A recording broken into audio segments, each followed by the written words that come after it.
on them. They couldn't figure out, like, maybe we're just not quite as good yet. Because remember, at that point in the season, The Rock was still coming to games. Lil Wayne was still doing pre College Game Day was going to Wheezy, man. Is he Wheezy? Is that like just that's Wayne. So Lil Wayne is also Wheezy. Wheezy, yeah. I said it's easy to get confused. The guy who we don't talk about anymore. He was Yeezy. Yeezy. And then there's also Jeezy. Yes. Yep, that's all I There's Young Jeezy. Is Young Jeezy the same as okay. There's Young Jeezy, right? And I don't know if is he still Young Jeezy? Or is he just Jeezy now? Might be just Jeezy. And then there's G-Eazy. Yes. Yeah. Totally. Now, but, again, as a kid in the 90s, I also, there was Ice Cube and Ice-T and Big T, and it's like, whoa. It's like, how many Ice? Yeah. And then there was also MC Hammer, Young MC. There was all the MC Light. There was all the MCs. There was all the Ices, and then they all became Lils. Yeah, we went overboard on Little. Like the other day, I saw there's an artist with Lil Uzi Vert, I think, I do not know who that is. I've heard the name, but I think that's where you jump the shark on the Lils. A little bit. Or a little bit. Right? When Lil Nas X became a crossover sensation and second graders started singing Old Town Road, every single word of it, and I was like, wait, Lil Nas X, like, whoa. Yeah, we're doing three names now? My point of jumping over the shark, I heard a song recently, Justin, actually a song that I relatively newer artist, but his name, he's like, is Little Drake. I'm like, you can't be Little Drake, dude. Like, what can you get next? A female artist, Little Beyonce? Like, no, man. Like, come on. So, yes, the Littles have crossed over the shark. I'm not saying it was any better when I was growing up because we had Sean P. Diddy, or excuse me, Puff Daddy was his name. Yeah. And then he went by Put some P. respect Diddy, on his name. and then he went by just Diddy, and then he went by Puffy. Like, he had four names. Okay, so yeah. How about that other guy who, was he super popular at the time, too? Do you have a couple names? The guy who we really don't talk about, who we...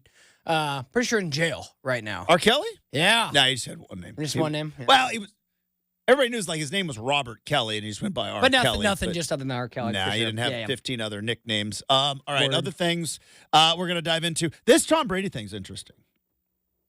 And it brings up, you know how, look, nobody who's listening to this show is likely to win the lottery. But I'm sure some of you play. Brendan, I know you play the lottery every once in a while. I don't, but I know every once, like if it's up to like 400 million or something, you're like, I'll buy a ticket or two. But most likely not going to win the lottery. But it doesn't stop you from thinking, boy, if I won the lottery, here's what I would do. None of us are going to be in the Tom Brady situation. But it does make you wonder, what would you do?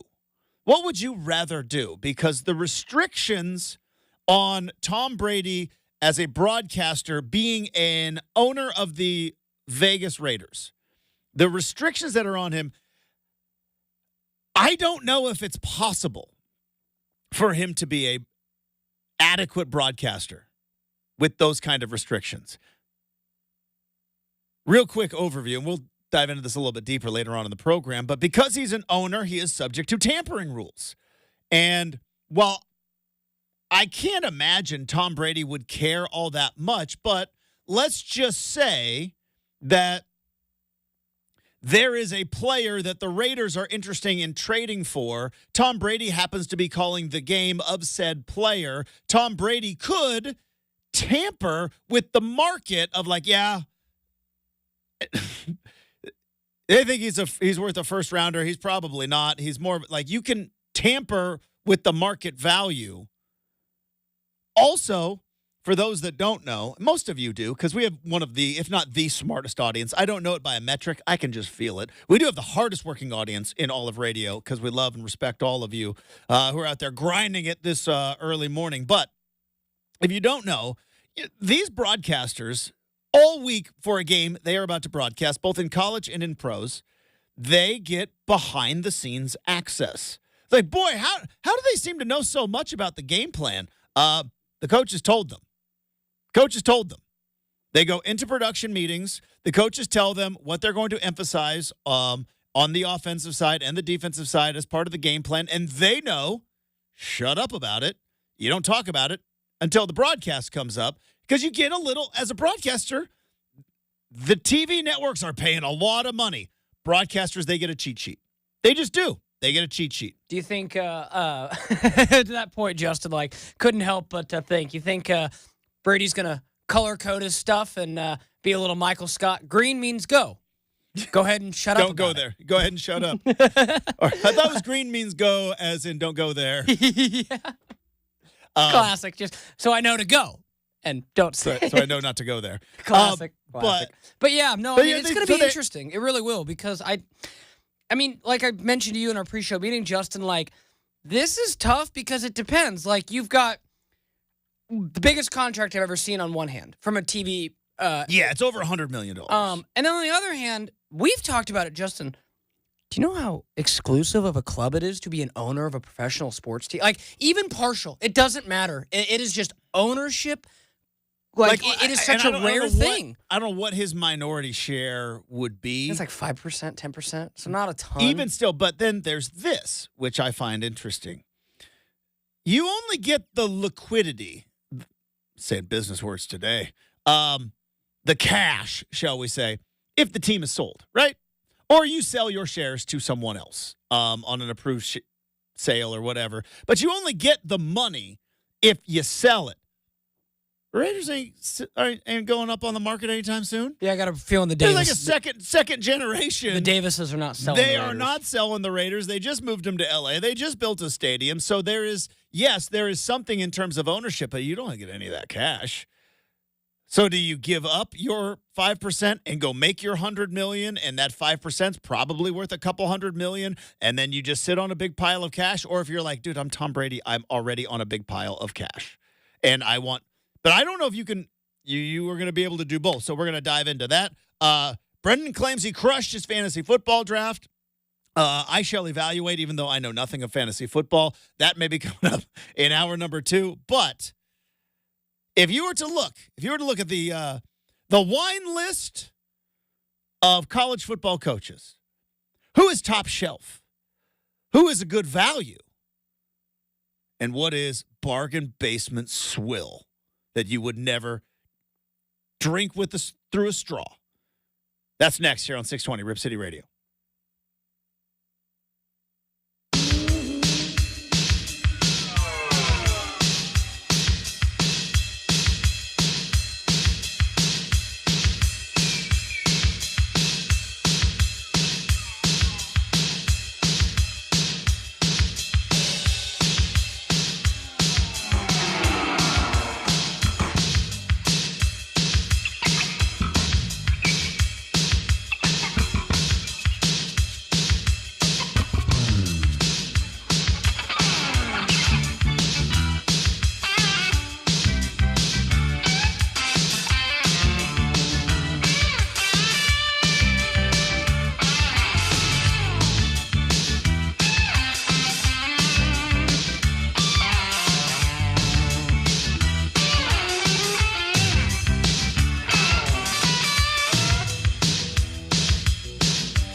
By the way, for those of you wondering, and I'm sure you're probably not wondering, but I'm going to tell you anyways. What does Justin do during the break? I'll tell you what I've been doing already today. I've been watching college football entrances on YouTube, dude. I just watched Virginia Tech, like peak Virginia Tech with the Enter Sandman. I'm pumped up. I'm so pumped up. But yeah, probably going to get into a YouTube rabbit hole during the break of just watching college football entrances. I mean, it's one of the greatest things we do, not only as a sporting community, Brendan, but I would say as a country. As a country, one of the greatest things we do is just a college football entrance, whether it is running down the hill at Clemson, or that's splitting the T at Tennessee, whether it is Enter Sandman at Virginia Tech. I mean, it is one of the greatest things we do as a country, is just make such a big deal out of the team is just going from the locker room to the field, and yet we make such a production out of it. It's the best. That's what I've been doing during the break. All right. We are sampling, borrowing, ripping off, stealing, whatever you want to call, because the afternoon guys were talking about college football coaching tiers. And I was thinking about this, and Brendan and I were talking about this actually yesterday morning, and then we're bringing it up again today. Usually, there is an elite tier of coaching in any sport. And then there is very good, maybe overrated, and whatever you want to do your tiers. But usually in that elite level, that elite tier, there's usually, especially in college football, a handful of guys, right? And sometimes it's a rivalry. And then sometimes it's like golf in the early 2000s, where it was like, it's Tiger Woods and everybody else. They tried to create Tiger Woods' rivals, David Duval, Vijay Singh. Phil Mickelson ultimately would kind of become a rival, but he could never touch Tiger at his prime. And it feels like that with college football right now, because, I'm looking at a list of national championships. All right. Michigan won it last year. Cheated to do it, but they won it last year. That was Jim Harbaugh. He's the coach of the Chargers now. Kirby Smart is the only elite coach right now in college football, I would say. Then there is Alabama in 2020, the COVID championship that Nick Saban won. Ed Orgeron was run out of LSU after winning a championship in 2019. There's the Clemson-Alabama wars that went on for 4 years, where Dabo Swinney got himself 2 national championships. Dabo Swinney has, let's just say, fallen down a tier in terms of not having an elite level quarterback. It helps when you have non-criminal Deshaun Watson. Just multiple guys who are starting in the NFL, Justin. It helps. Like, that's something. Now you could also say the same thing for Nick Saban's defense. Like, really Fair. helped that he had, elite level defensive play. But I don't know if you would say right now, 2024, August the 29th, that Dabo Swinney is anywhere near the same level as Kirby Smart. I don't think they're on the same level. So Clemson's got a national championship in there. Dabo's got 2 rings. Again, more Alabama. Like, Nick Saban retiring, that's 7 national championships. 7 national championships. Then you go back to 2014, Ohio State. That's Urban Meyer. He is on Fox. 2013, there's Florida State.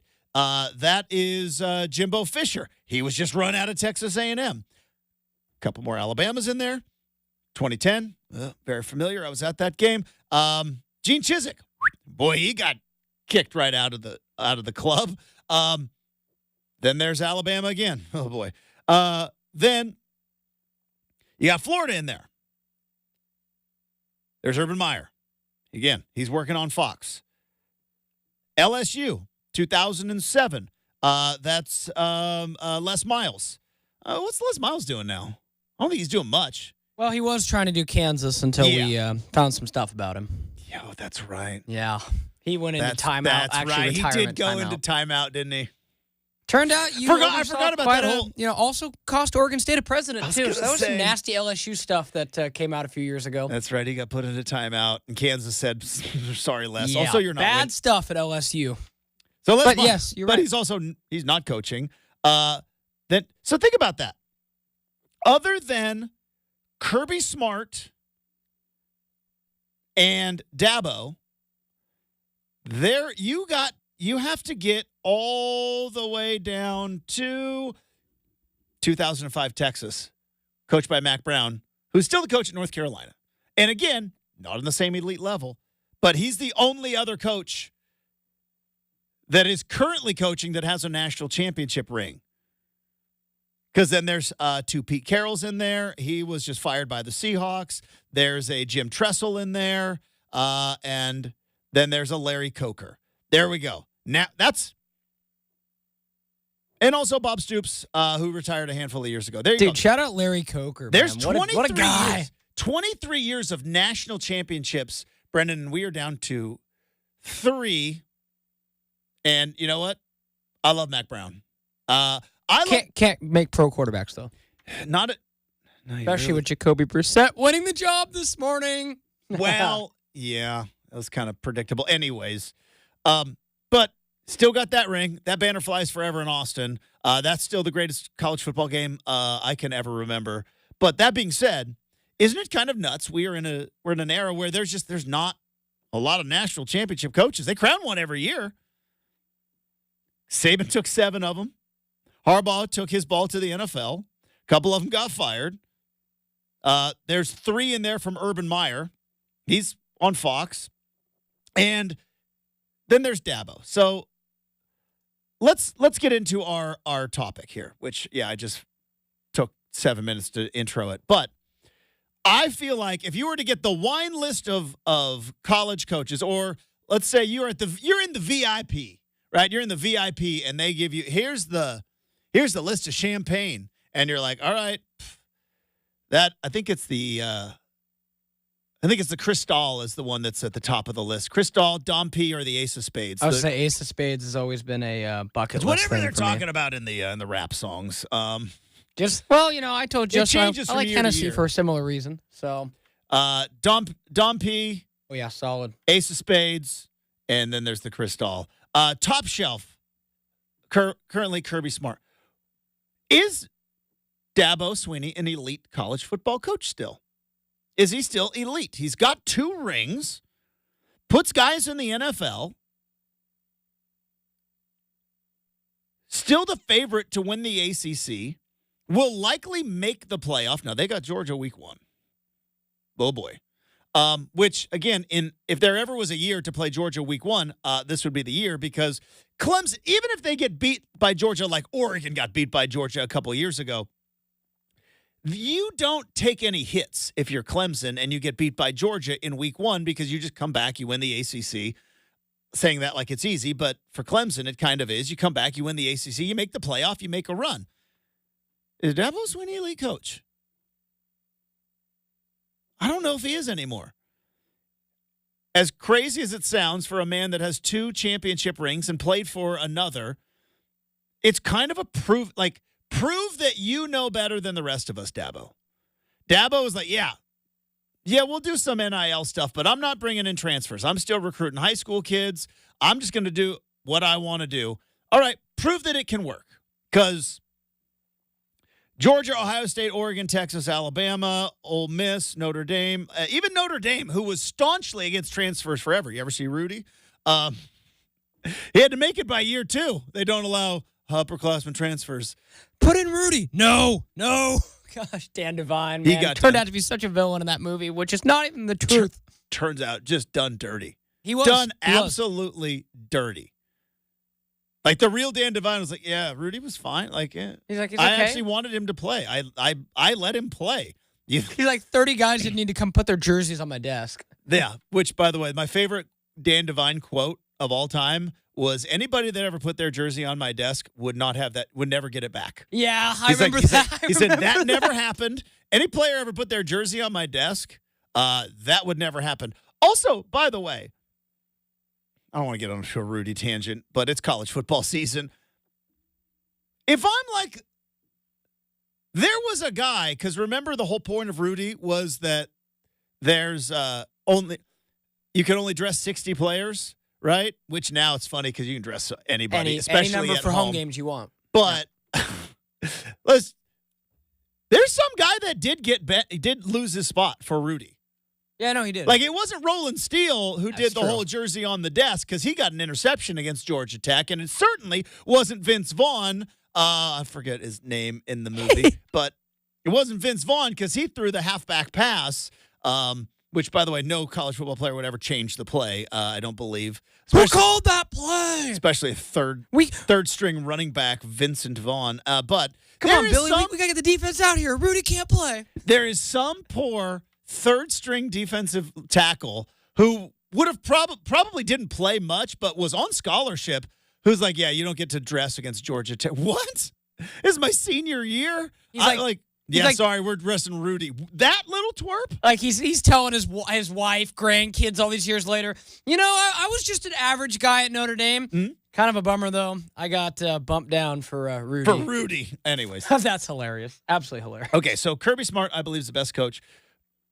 I don't believe Dabo's the second best coach in college football. As crazy as it sounds.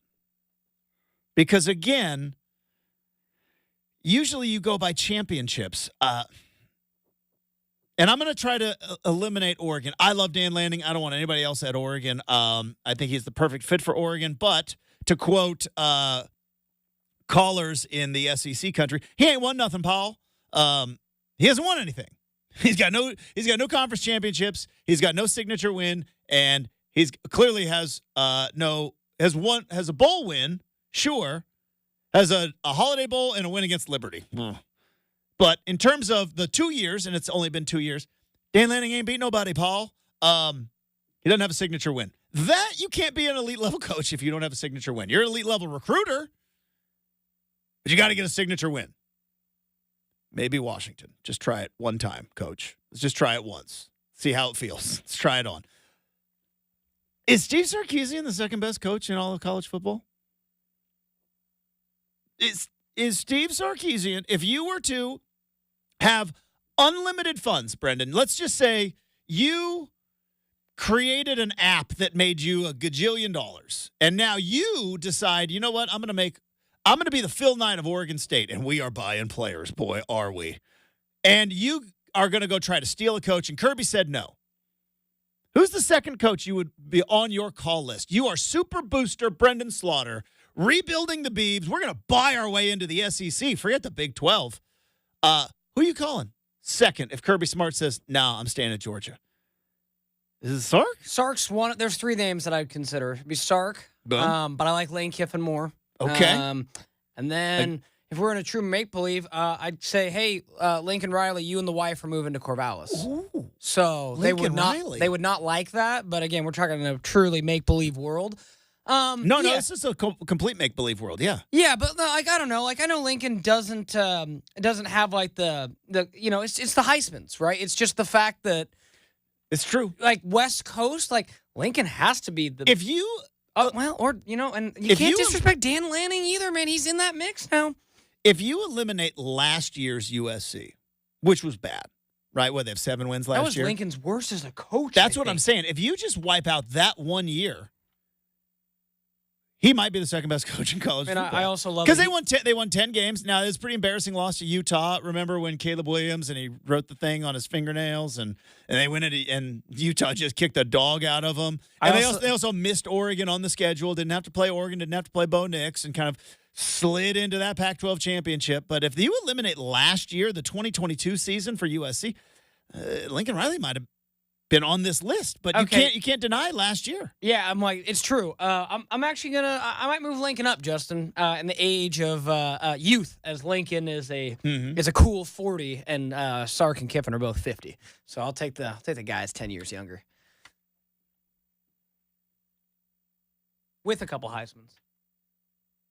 I know we're kind of in wait and see, but man, Kalen DeBoer. He's in that mix too. What's the who's is it Wiz Khalifa? All I do is DJ Khaled. All I do is win, win, win. There you go. Nice recovery. Nice recovery. Wiz Khalifa or DJ Khaled? All that guy does is win, win, win wherever he goes, man. And took Washington to the national title. And I know that he ain't gonna be Nick Saban at Alabama, but I don't I don't know if I want to bet against Kalen DeBoer. Is he the second best coach in college football? He might be. We'll see what he does at Alabama. But, I mean, you talk about how I don't know if Oregon has a national championship. Oregon is in the college football playoff without Kalen DeBoer the last 2 years. Oh, boy, tell me. So, boy, we couldn't just give Jimmy like one more year, huh? Couldn't just let him stick around for one more year. Would have been so nice. And it's true, like, we hate on USC. They still went 8-5. Like, I know for USC that's not. Yeah. But, like. Well, when you have a Heisman Trophy, when you have a player the caliber of Caleb Williams, right. You should not be winning 8 games. Yeah, like that. I agree. And the fact that they literally could not tackle. Like, they could not tackle people last year. Well, that's why they went and got a couple Oregon State defenders, Justin. So their they got some defense will be a defenders, little bit better. And I still am in old school Pac-10 thinking, and I am still in uniforms are magic. I'm not ready to write off USC just quite yet. It's not like Lincoln Riley forgot how to coach football. They got a new defensive coordinator. Now, from what the recruiting and portal people tell me, because I don't pay attention to the day-by-day roster moves other than Oregon, sounds like USC lost more than they won in the portal in terms of that and recruiting, but boy, oh boy, I'm not ready to write off Lincoln Riley and USC just quite yet. Not ready to write them off. All right. So I'm looking at the top 10 right now. These are the top 10 teams in the country. So you got Ryan Day. Ryan Day, the fact that it's been 36 minutes, or excuse me, it's been 16 minutes into this segment. We have yet to bring up Ryan Day, who may have the best roster in college football right now. And his only sin is he couldn't beat cheating Michigan. That's his only sin. That's Lanning's fatal flaw, can't beat Washington. Ryan Day's fatal flaw, couldn't beat cheating Michigan. Ryan Day, let me throw this out. Most of us were there that New Year's Eve watching Georgia and Ohio State in the national semifinal. And that's where I made my declaration. I'm like, that C.J. Stroud guy can play. When C.J. Stroud was there carving up one of the greatest defenses ever put together in college football, and it was C.J. Stroud who carving them up. Blew an 11-point lead in the fourth quarter. But it was Georgia. It was a national champion. I believe it was a 45-yard kick at the end of regulation to win the college football playoff semifinal. That kick goes left instead of right, because I believe he missed wide right. That kick goes left instead of right. And Ohio State beats Georgia, knocks the crown right off of their head, goes into the national title game, beats the dog out of TCU. Sorry, Horned Frogs, you would have gotten beat, and wins a national championship. Is Ryan Day not in the elite status solely because of one kick? Which is, again, why coaches are crazy. But it's one kick. It's kind of nuts to think about it, but it's one kick. It is. Or you think about, we go to Dan Lanning. One kick against Washington. That now would have tied the game in Seattle, and who knows, didn't want to give the ball back to Michael Penix anytime soon. But one kick in Washington, 42-yarder. Are we thinking differently about it? We sit and talk about all these coaches and these fatal flaws. Ryan Day's only fatal flaw is that a kick went right instead of left. Because he's a national championship coach, that kick goes left. And we're going like, well, yeah, look at the roster he's got. And, yeah, he couldn't beat Michigan. But Michigan was a bunch of cheaters back then, which they were. Is Ryan Day the second best coach in all of college football? It is such a fascinating debate. All right, coming up. I know who's not the second best coach in college football. That is Coach Prime in Colorado. I don't know where he is on the tiers, but he is not anywhere near the top tier because he went 4-8 last year. One of those 8 was to Oregon, and he had a hard time apparently taking that L. Was Deion Sanders accusing Oregon Ducks of cheating at Autzen Stadium? And is he now grasping at straws? We'll talk about that next on 620 Rip City Radio.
All right, we are 2 days away.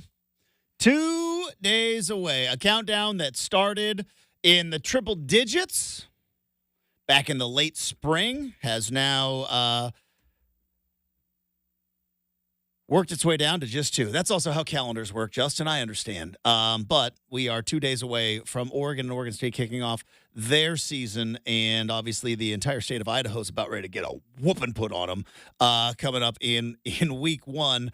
But there was also news involving Oregon and a game they played last year.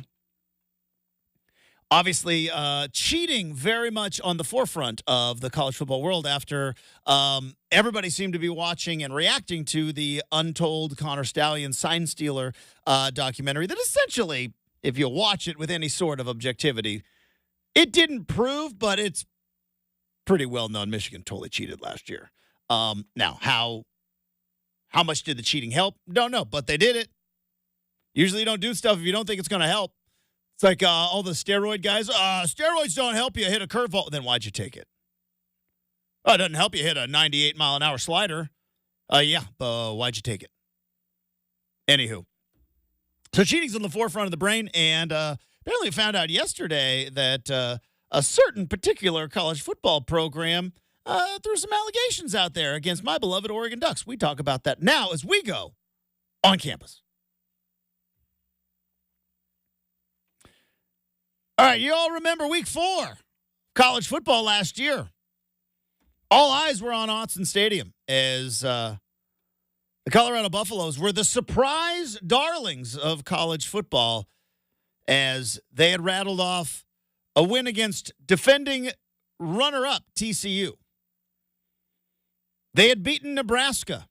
Now, Nebraska was rebuilding, but that is still a fairly significant program in the college football world. And then double overtime win against Colorado State when Big Noon Kickoff was there.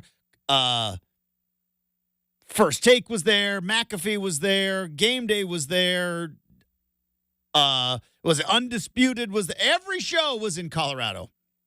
And the Buffaloes win in double overtime and escape from Colorado State.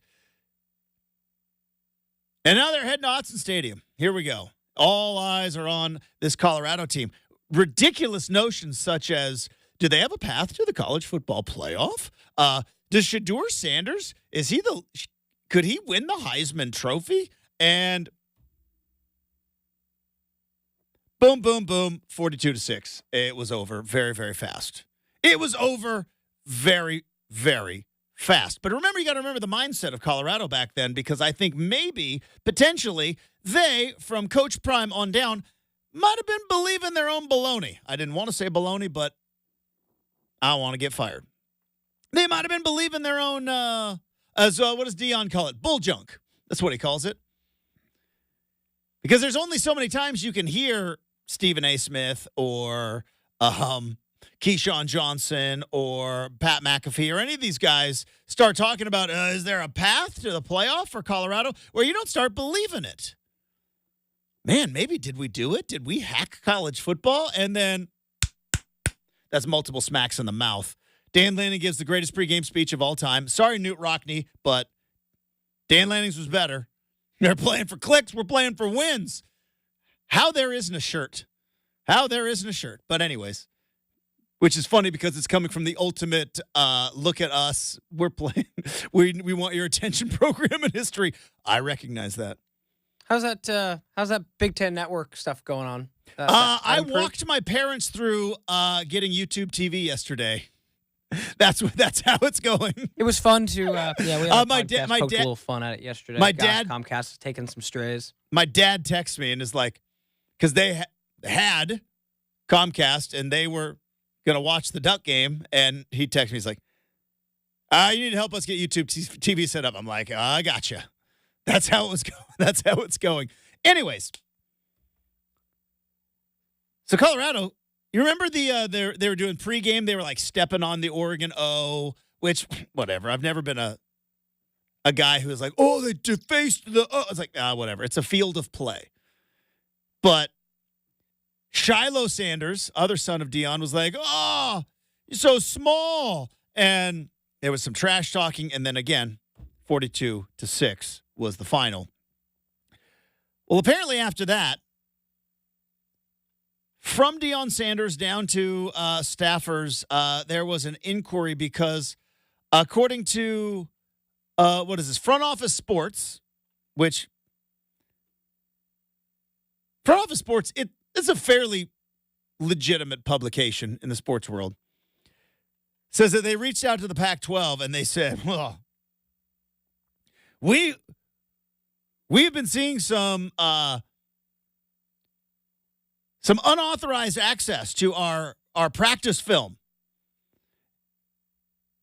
And the Pac-12 reached out to this company. It's called Catapult. Now, if you watch college football practice, you see like these guys, and they're wearing like these very tight tank tops. Some may say sports bra, but these very tight tank tops, and it says Catapult on there. It's because this company, Catapult, does all your practice film, and those vests monitor heart rate. They have a GPS logo. It's amazing the amount of information that these guys have. So if you were to get access to it, boy, you would know a lot, including health of players and how much they ran during a practice, speed, burst, everything.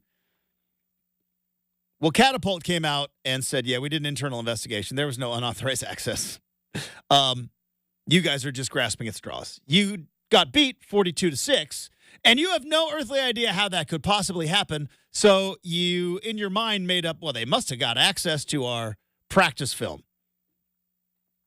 The Pac-12 then followed up last year and asked Colorado, if this was an unauthorized access into your computerized practice film, that's a federal offense. We shall call the FBI if you would like. And at that point, Colorado said, no thanks. We're moving forward. Sometimes you just don't know how to take an L. And I will say this. I've seen many games at Autzen Stadium. I've seen the number one team in the country play there one time. I've seen epic, unbelievable battles. From start to finish, still might have been one of my funnest experiences ever. Watching Oregon kick the dog out of Colorado last year. Seeing them just kick the absolute dog out of Colorado. Catapult says we conducted a thorough investigation into reports of unauthorized access, video footage. We can confirm that the security of our system was not compromised during the investigation.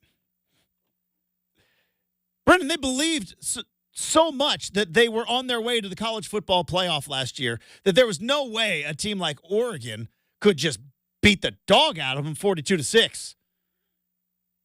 They must be cheating. Yeah, or you were just a little bit overhyped. Colorado plays tonight, by the way, against North Dakota State, the Fighting Bison. I think they're 9.5-point favorites in that game. It's going to be interesting. Or maybe they'll blow them out. Who knows? We have got an interesting hour number 2. That's next, 620 Rip City Radio.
7 a.m. on a Thursday. Brendan Slaughter with you for Rip City Mornings. The 49ers Brandon Ayuk saga heats up after being medically cleared.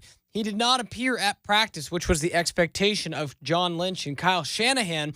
With trade talks to the Pittsburgh Steelers stalled, the 49ers can now fine Ayuk under the collective bargaining agreement up to $46,000 per day of multiple missed activities. And over in the NFL, Tom Brady may have a choice to make between partial ownership of the Raiders and being a commentator for Fox, as NFL owners laid out the Brady slide, including severe restrictions he would have as an analyst if approved as partial owner of the Raiders. Coming up on the show, we got Make or Miss in hour 2. We got Mike Parker in hour 3. Talk some Beavers. You got Rip City Mornings on a Thursday.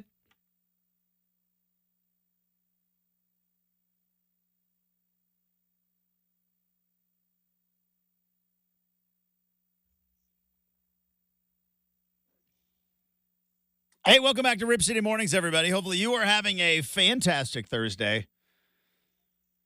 As Brendan just told you, we got Make or Miss coming up in 20 minutes.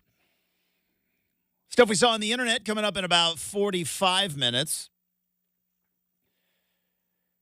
Couple of starters named in the NFL yesterday. Let's start with the JV game. No offense, Patriots, but are the Patriots going to be worse than the Carolina Panthers Be this close. year? They might. Are the Patriots going to be the worst team in the NFL this year? Well, here's the difference. Like, Bryce Young, for what it's worth, still has a Heisman. Drake May has not much of anything. Well, Jacoby Brissett's going to be taking snaps because he was named the starter. Exactly. So that tells you kind of all you need to know, but I think it does. It is somewhat telling, right? Such an indictment on him. Where was Drake May drafted? 4th? 3rd? Believe he was right behind Jaden Daniels. Let me confirm that. Because Caleb Williams, Jaden Daniels, and Bo Nix are all starting this year. J.J. McCarthy, I don't know if he would be starting, but hard to know. Yep, but he went 3rd overall. So every quarterback around you is starting this year. Except for Penix. Penix is unique. Penix is unique. Yep, Penix is unique. But you're right, and J.J. McCarthy would have been if he didn't blow up his knee. So, yeah, R.I.P. to J.J. But that's interesting, right? The Atlanta Falcons, they're either going to be this year's like Texans, where it's just kind of like out of nowhere, new coach. Now, not with the quarterback, obviously, like C.J. Stroud. They're going to have a crafty veteran in Kirk Cousins, but they're either going to be the team going like, whoa, boy, the Falcons, because they are trying to win now. You look at the moves that they are making. They paid Kirk Cousins $100 million. Or if the Atlanta Falcons stumble out of the gate, fans don't care about the financials, right? Fans do not care, unless it's like a Deshaun Watson type deal. But fans don't care about the financials. And if all of a sudden Kirk Cousins is a shell of his former self and they are not winning early on, and you have got a guy who arguably was the best quarterback in college football last year. I know Jaden Daniels walked away with the Heisman Trophy, but I watched Michael Penix shove it right in my face twice as an Oregon fan. He was the best quarterback in college football last year. He just was. Yeah, He was the best. It's tough, right? Caleb Williams is incredible too, and neither one of them had the rushing yards Jaden Daniels had. Okay, let me ask you this. If Jaden Daniels and Michael Penix switched teams last year, and Penix is the quarterback of the LSU Tigers, and Jaden Daniels is the quarterback of the Washington Huskies, which one has a better record? I'm going to go Jaden Daniels. You think Jaden Daniels? I like him a lot. I do. Okay. I like him. I'll be honest. I'm biased, but I mean, what did he? Let's see. Justin, he had incredible numbers, but his numbers were, I believe, kind of inflated because their defense was so god-awful at LSU.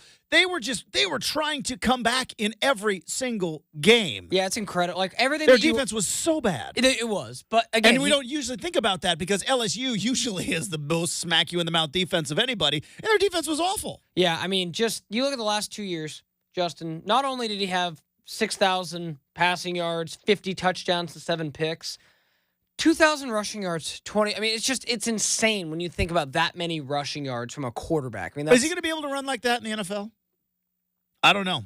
I don't know if he's going to be able to run like that in the NFL. There are some uncanny comparisons for me when I look at Jaden Daniels and I see like the same uniform that took out Robert Griffin III, right? Tell me those players are not similar, right? Explosive, same kind of thing. Maybe a little undersized. It is true because I think they ran Griffin a lot and he got hurt. So I'm a got little hurt real bad. Not everyone's Josh Allen, Justin, or Jalen Hurts and built like a mountain of a man kind of a thing. Well, and also those guys like Jalen Hurts, I think they do some designed runs, but Josh Allen, like his rushing stuff just comes from I don't have anybody open. I'm big Wyoming doofus. I'm gonna run into linebackers. I mean, yeah, 6 and foot. At some point, Josh Allen's gonna have to stop doing that. I think. But gosh, when you're 6'5", 250, you can do a lot. You really can. Yeah, you can do when you can move that well. Those was like Cam Newton. Yeah, like Cam Newton when at his prime, like he's like that guy is a weapon. He's just gonna run through you. Like, he's an absolute weapon. But back to the Atlanta Falcons. I think if they stumble out of the gate, now maybe they don't, and maybe Kirk Cousins gets his form back, and he is no restrictions off of an ACL, an Achilles, and I don't think that's too much to worry about because Kirk Cousins is going to sit in the pocket. You know what I mean? Kirk Cousins is not going to be running around, and I don't worry about him losing a step. But if they stumble out of the gate, and all of a sudden the Falcons fans are like, wait. Don't we have a first-round draft pick around here somewhere? Like, yeah, he's going to play in 3 years. Oh, well, wait, no. Don't we have a first-round draft pick somewhere around here? That lefty guy who was carving up all of college football, like, the locals are going to get restless if they stumble out of the gate, and you have got... The locals are going to get restless. I love it. I mean, you took a first-round pick, top 10 pick, right? He was 10 overall, I think, Penix? 7th. So you got a top 10 pick that you didn't get a defensive end with, you didn't get an offensive lineman with, you didn't get a receiver with, you went and got a backup quarterback. And it's not like Kirk Cousins has such a track record that you go like, oh, Kirk's going to figure it out. He's good. He might be very good, but they struggle out of the gate. There's going to be some peeps going like, why don't we play this Penix guy? Because the last anybody saw Michael Penix was him carving up, now it was preseason, but was carving up a preseason game. It was like, I think he was the best quarterback in all of college football last year. So Falcons is going to be very, very interesting. Well, back to starting quarterback. So Drake May, 3rd overall. He can't beat out Jacoby Brissett. Now, some of that might be Patriots strategy. Some of that might be, new coach trying to figure some things out. But in 2024, boy, other than Michael Penix, you get drafted in the first round, you're expected to start. Can we live in the world, Justin, where my hot take from 2 months ago turned out to be spot on and he could just suck? He could. Like we said before, there's going to be one player in this class. Just like last year, nobody sat here and said Bryce Young was going to stink, right? So there will be one player of this group, and J.J. McCarthy is an incomplete. Michael Penix will be an incomplete. Mm-hmm. But like you said, Justin, the fact that, and again, I don't want to knock on Bo, but like Bo Nix won his job. I understand he was the front runner, but from what we had heard, he had to, quote, beat out Jarrett Stidham. Regardless, still had to do it, right? And Jarrett Stidham, Jacoby Brissett, I think probably comparable. Fairly comparable. It is. They both were Patriot quarterbacks, which is ironic at various points in their tenures. Actually, both were considered to be successors for Tom Brady at one point, too. Well, he had a lot of successors. Who was the first one? Was it Matt Castle? Was Matt Castle? Ryan Mallett. Ryan Mallett. They love Matt the Mallett Castle, man. Matt Castle was Jimmy G. And then, Brissett. You had Stidham. You had Bailey Zappi for a minute. Was Bailey Zappi there the same time as Brady? Yes. Uh-huh. I believe he was Brady was out, and then the first year they brought him in. I got you. So So Drake Bay's he's not starting. Maybe he turns around. He could make me look like a fool. But Justin. But the fact that Caleb Williams was named starter in like April. So true. Remember, didn't they name him starter like But like basically during after OTAs? It's Yeah. like, I came in for minicamp. He's going to be our starter. We're not messing around. Jaden Daniels was named starter very early. Bo Nix had a bit of a battle, but if you watched Bo Nix play at all in the preseason, you're like, that guy's an NFL caliber quarterback. He just is. And then, like you said, J.J. McCarthy in his one game, I think looked pretty good, and then got hurt in that game, and now done for the year with the meniscus. And then there's the Michael Penix weirdness. Everybody else around you, they're starting. They're starting and they're playing. And you can't beat out Jacoby Brissett. But that was not I said that was the JV, and we talked a bunch of it, but it was fun stuff. Here's the varsity. All right, Russ, let's do it. Let's do it, Russ. It's been a weird relationship, you and I. Did a lot of covering up for you when I was in Seattle, and you were in Seattle. I might have talked some junk when you went to Denver, but you know what? Water under the bridge. And let's get it figured out. I was trying to think, Brendan, has there ever been a quarterback like Russell Wilson who lost the mojo? Not from injury. And you could go back and go, well, remember the hand injury, and he may have came back too fast. But he lost his mojo. And I think that's why people like me, because I'm a delusional Pittsburgh Steeler fan. And I think people, even in Denver last year, is like, it's not making sense why this isn't working. You know what I mean? There are some quarterbacks that, all right, Cam Newton. Remember, Cam Newton was an MVP. He was in the Super Bowl, and then he got into a car wreck and was never quite the same, and then also had a foot injury that was never quite the same. And you're like, okay, got injury, never quite got over it, kind of makes sense. Other than a broken finger, Russell Wilson's never had a significant injury other than a broken finger. And he just lost his mojo. Like, I think you're discounting age and how quickly it just caught up to him. It really But Brendan, hold on. I look at Aaron Rodgers and I look at Kirk Cousins and I look at these quarterbacks that are playing into their late 30s. Like, you just lose. I don't know if it's an age thing or if it's a mojo thing. You think it's age? I do. I mean, I think it's probably both, but really, I'm not saying he's Tom Brady. I'm not saying, but you look at all those, Tom Brady kind of has now set the standard. Like, you can play quarterback into your late 30s. And what's Russ? 30, 35? Let's see. How old is 35. Nailed it. 35. I mean, no significant injuries. Can't do the Russ spin anymore. He will be he needs to be the quintessential game manager, I think, to save his bacon, because I think this is still going to be a situation where, he's got 4 weeks. And I hate to say it, Justin. He's got 4 weeks. I think you will be handing the baton to the other Justin in your quarterback room. But that's just my opinion. I've been out on Russ for about 2 years now. I don't think he's very effective anymore. I think he can be serviceable.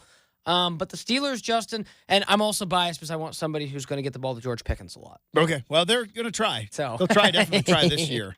But I feel. I mean, you know what I mean? I'm not trying to poo-poo your No, I'm just saying. I've been watching a lot of football my entire life, and I can't remember a time.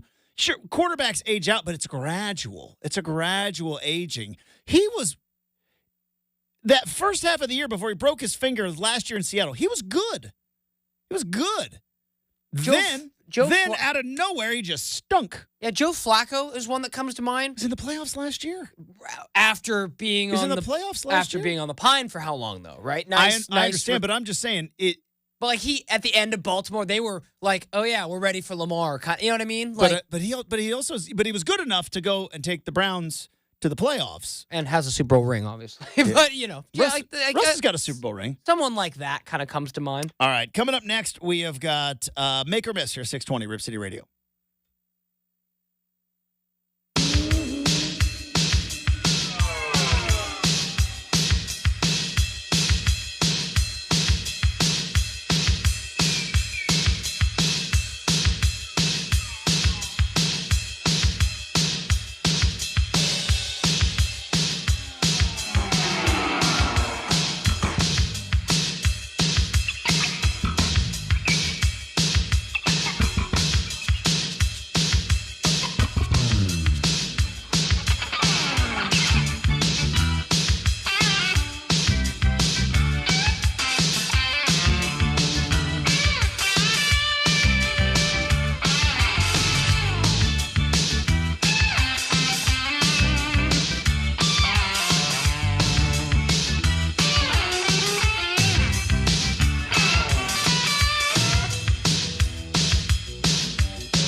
Okay, 1 hour from now. Hey, Post. This album still hits, by the way. I've been not like on complete repeat, but every couple of days, like throw the Post Malone F1 Trillion back on there. Extended version. In 1 hour from now, we have got Mike Parker's going to join the big show. I don't think Mike Parker's a big Post Malone fan. You don't think he's a... I'm going to go on a limb and Mike say Parker no. knows who Post Malone is? Yeah, I mean, I think he knows who he is, but I'm going to go on a limb and say not in his typical daily listens. All right. You never know, though. Some people can surprise you. But Mike Parker is going to be joining us in an hour from now. Oregon State takes on Idaho State. And, well, there's a starting quarterback. I've seen some hot takes that rumors circulating around Beaver football, Brendan. We might see all three quarterbacks in this game. You hearing this? It's possible. I mean, it's going to be such a blowout. There should be. Would you, okay, I'm hoping, as an Oregon State guy, would you like to see all three guys play and treat this like kind of a preseason game? Or would you like to see your guy McCoy take charge and be like, nope, this is my team now. Everybody get behind me. I'm playing 3.5 quarters. And yeah. Which would you rather see? I'd like to see McCoy, Justin, because selfishly, this is the one time of the year or one game of the year where it's like, it's actually what I like to call a reporter's best friend, because you're looking at it going, man, I'll start when I'm going to ride at like halftime. Like, you know, it's great weather. I've got plans for after the game too. So I'm like already laying out like all how everything's going to go. And yeah, no, selfishly for me, Justin, like to see one quarterback take the reins, and I'd be like, he looked really good. He That's looked what really happened good, today. and yeah, that's what happened today. I'm fascinated as the way Trent Bray is going to handle this. Me too. Because again, week one, you're all right. You can play all three guys and get them all, but like, if let's just say, because fans have very long memories. And, you know, if you get into a spot where, like, I don't know, let's say in the third quarter, help me out, guy from Missouri, from Tacoma. Jabari Johnson gets in there against maybe some backups, and he starts lighting it up. And then, I don't know, maybe in that game against San Diego on the road, McCoy has a little bit of a, slow start. And again, maybe I'm giving fans too much credit because I am one, but I've seen it. I've seen it so much where quarterback change, that stuff starts with the fans. It does. It starts with the fans. You can feel it in the stadium. And sometimes the fans are delusional and they start chanting for Ty Thompson, and it's like, that guy's not good enough to get on the field at all. I don't even think he's the starter at Tulane, to be honest. Wish him the best, but like sometimes the fans are delusional. But yeah, that's where that stuff starts, and then all of a sudden, players start thinking it. But yeah, I think I'm with you. If I was an Oregon State fan, I'd be like, yeah, I want to see McCoy come in. I want to see him take command. I want to see him clearly be like. He's coming off of 2 years starting, That being said, we talked about it a little bit on our podcast yesterday. You can't. Am I coming on the podcast this year? Early Civil War this year? Am I coming on? Maybe not. I'll wait. Maybe. Well, you kind of like you did. Am I still banned because I said I thought that Jonathan Smith was coming back, and you have banned me from your podcast? Well, I also I jinxed it as an Oregon fan, and it is because of me that Jonathan Smith left to Michigan State. But no, like I just don't know if I can. I mean, it's bad enough that I'm gonna be hearing it all year. I don't know if I can handle your Duck homerism for a whole hour on a podcast, especially when they're gonna be number 3 and really good and probably gonna kick the dog out of the Beavers at Reser Stadium. I don't know if I want that smoke, Justin. It's the first year of a September Civil War, Brendan. We are the Civil War. Do you want to hear me? Do you want to hear on the podcast? Because that podcast, I guarantee 10, 15 minutes will be me complaining about why they shouldn't play that game. So, yeah, I'm like, we'll see. But okay, like every good answer, there's the truth lies somewhere in the middle. You know what I mean? But is it because that game serves no football benefit for Oregon State? Is that because of pettiness? We don't need your charity. Well, I'm assuming it probably lies in the middle somewhere, but Mostly pettiness. We don't need your charity. Yeah, again, it's like we talked about the TV deal. Do you think I'm shedding a tear for the whole TV thing? Well, no, you shouldn't. But playing chess, not checkers. What if in a world, Oregon State in 2 years is in the Big 12? Wouldn't that be a cool rivalry that they're in the Big 12, they're now in the friendly confines of a power conference, and we still get Civil War to continue? It's 100+ years of a game that has been played from cow pastures in Albany to if they get into the Big 12 to it's a good thing we kept this game going. I mean, the only thing that has stopped this game from playing was World War II. I also think it's really easy for Duck fans to say that in every single... I say that as an Oregonian, though. I say that as someone who grew up here. Totally. No, I just mean in general, Justin, let's just take next 10 Civil Wars. Oregon's probably favored in 8 or 9 of them. The talent gap between them is going to continue to grow, and I don't want to sign my university up for a yearly bloodbath at your guys' behest.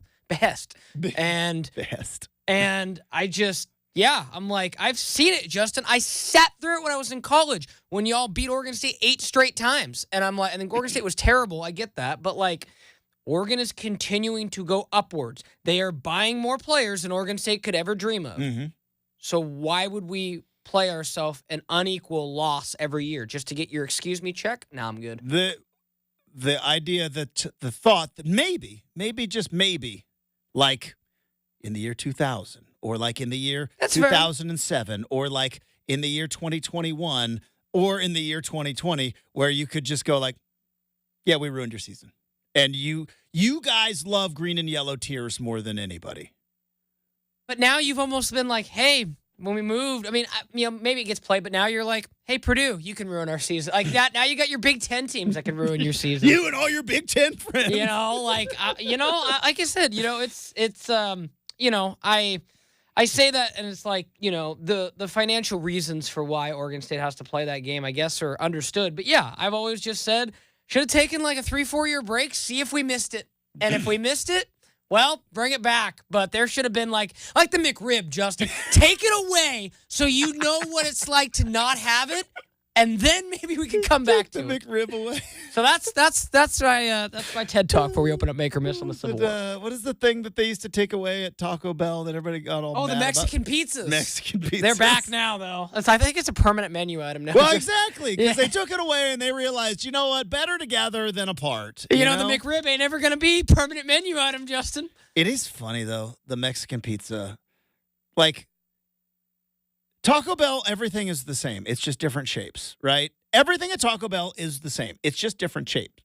Sometimes it's gordita, sometimes it's chalupa, sometimes it's taco, but it's basically Crunchwrap Supreme and a Mexican pizza, I think, are the same thing, except for the Crunchwrap is wrapped up. Why would you take it all? It's I'll finish with this, I promise. There was this whole, breakfast ends at 10 o'clock, right? And Subway, remember when Subway did breakfast? Yeah. And it's breakfast ends at 10, and it's wait a minute, what goes on your breakfast sandwich? Everything that goes on a normal sandwich except for eggs. You can't just keep the eggs out. And it's Taco Bell. It's we're taking the Mexican pizza away. It's yeah, but you have all the stuff there, right? To make it. Yeah, but we just don't put it on the menu anymore. But all the stuff's there. Because you make a Crunchwrap Supreme, and it's pretty much a Mexican pizza inside a tortilla. All right.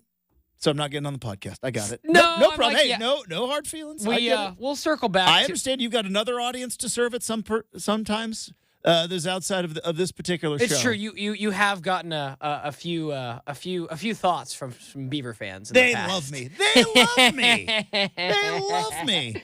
We've come a long way, me and Beaver fans. Back when they used to fight me at the bars in Eugene. They love me now. Now that being said, the whole point of what I was getting to was when we were keep emailing the station, by the way. When we were on the podcast talking about this, we kind of all agreed. There won't be a game for you to fairly evaluate your quarterbacks if you're Oregon State until Purdue. Oregon will not be a fair valuation of quarterbacks. Idaho State will not be a fair valuation of quarterbacks. San Diego State is closer. Maybe. It's a maybe, yeah. But they're coming off 4 wins. Like, Yeah. they're not going to be very good this year. So I really don't think you. I just think there's still something about going on the road. Yeah, you that's know, fair. and I hear what you're saying about like 4 wins. New coach though, right? Or was it a new coach so they got last rid of year? Brady Hoke and brought in the dude who Dion fired midseason. That's right. Because Dion's like, hey, I don't like how you're not giving my son enough passing plays. There's some scuttlebutt you know. that the little fight between Dion and that columnist, it Oh, kind of yeah. goes back to that guy. What's his name? Sean Lewis. Sean Lewis, because Really? this guy basically said Sean Lewis realized within a month, he's like, I got to get out of here. Sean Like Lewis, that was. man. And so, now, that's not me saying it. That's that No, guy, I believe it. Keeler, I think his name is, the columnist for the Denver Post, who 'Cause he was ready to roll. That's why that it was whole like, thing. he's like, he got in there and he thought like, okay, we're doing some things, and then instantly realized, I got to get out Yeah, of from here. what I heard, it was very awkward. Like, again, if you guys remember, Oregon State played Colorado, I want to say 4 weeks left in the regular season, 5. Mhm. And it was a big deal because that's when Dion said, Sean Lewis, he's not going to be calling play. I mean, Pat Shurmur, my NFL buddy. And it's like, oh, okay. Yeah. Pat Shurmur's still the OC, so for what it's worth.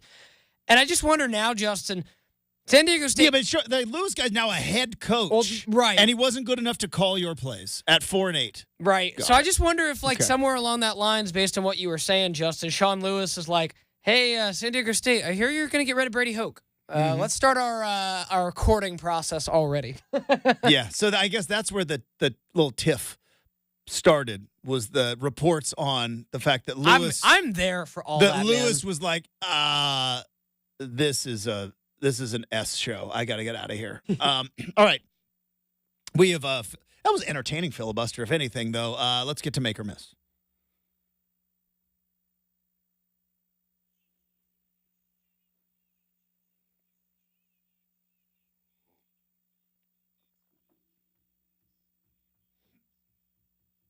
All right. Before we get into make or miss, Justin, because we're talking about it, I'm going to give you a little bit of a on-the-fly trivia question because Okay. I had to look this up. Just You 'cause skipped trivia night last night I for did. your Had to fantasy draft. football draft. heard the team did well, though, so that's good. Okay. Way to go, boys. I've found I'm more of a winter trivia guy. It's the necessary reprieve when it's dark at 4 o'clock and I gotcha. raining. Nice to get some midweek drinks. In the summer, it's just like still sunlight. It's like, I don't know if I want to go sit inside at 6 o'clock. I gotcha. But question for you, Justin. Do you know Mm-hmm. there are 2 countries in the world that permanently have the McRib? Do you know what they are? If you were to guess, two countries that permanently keep the McDonald's McRib on their menu. Like, it never goes away. Is one of them Canada? No, both in Okay. Europe. I'll give you that Both hint. in Europe. I'll give you that hint. Even though that's still not a lot of ways you could go. with that. No, I could not tell you. You could give me a gajillion guesses. Germany and Luxembourg, of all places. But yeah, because Okay. I was looking up what Permanently have the McRib on there, huh? yeah. So say say you're a McDonald's Which is- stan. It's interesting because I am not all that familiar with international cuisine, but barbecue ribs is a pretty American thing. Do you know what I mean? Like there is all sorts of cooking meat over fire, which is what the origins of barbecue are. But like sticky sauce on ribs is kind of an American thing. It's interesting that Germany would be like, yeah, we love that. I'm like, Give us more of it. Yeah, it is very, very bizarre. But yeah, like it's just like you were never into the craze, right? Never. You're Never. a McDonald's guy. I like or hamburgers. were. You were okay, a McDonald's guy, I should say. can I say this? But you've tried one, right? I have tried one. Anything to not write my thing. But like bad? Because No, there's it's never. not. I've Here's- never. Here's what you got to know about me. When I go to McDonald's, McDonald's is known for hamburgers. I'm getting what they're known for. I'm not going to deviate. Over the chicken nuggets, you think? For me, hamburgers. That's what Just it like started known, off known as. for, yeah. Yeah. So when I go to a place and they are known for a certain thing, I get that certain thing. I go to a steakhouse, I'm going to order a steak. I'm not going to get the pork chops.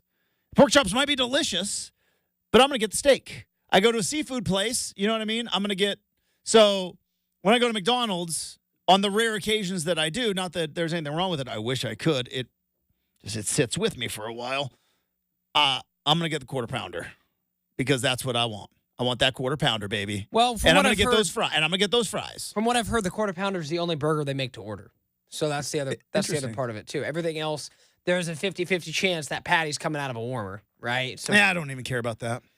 Yeah, see, Justin, I feel like if you had actually worked in food service, you would care a lot. I don't want to know about it. I do not want to know how the sausage was made. How long things sat at room temperature. Don't care. As far as I'm concerned, they're back there, just slinging those burgers ready right when I get in there.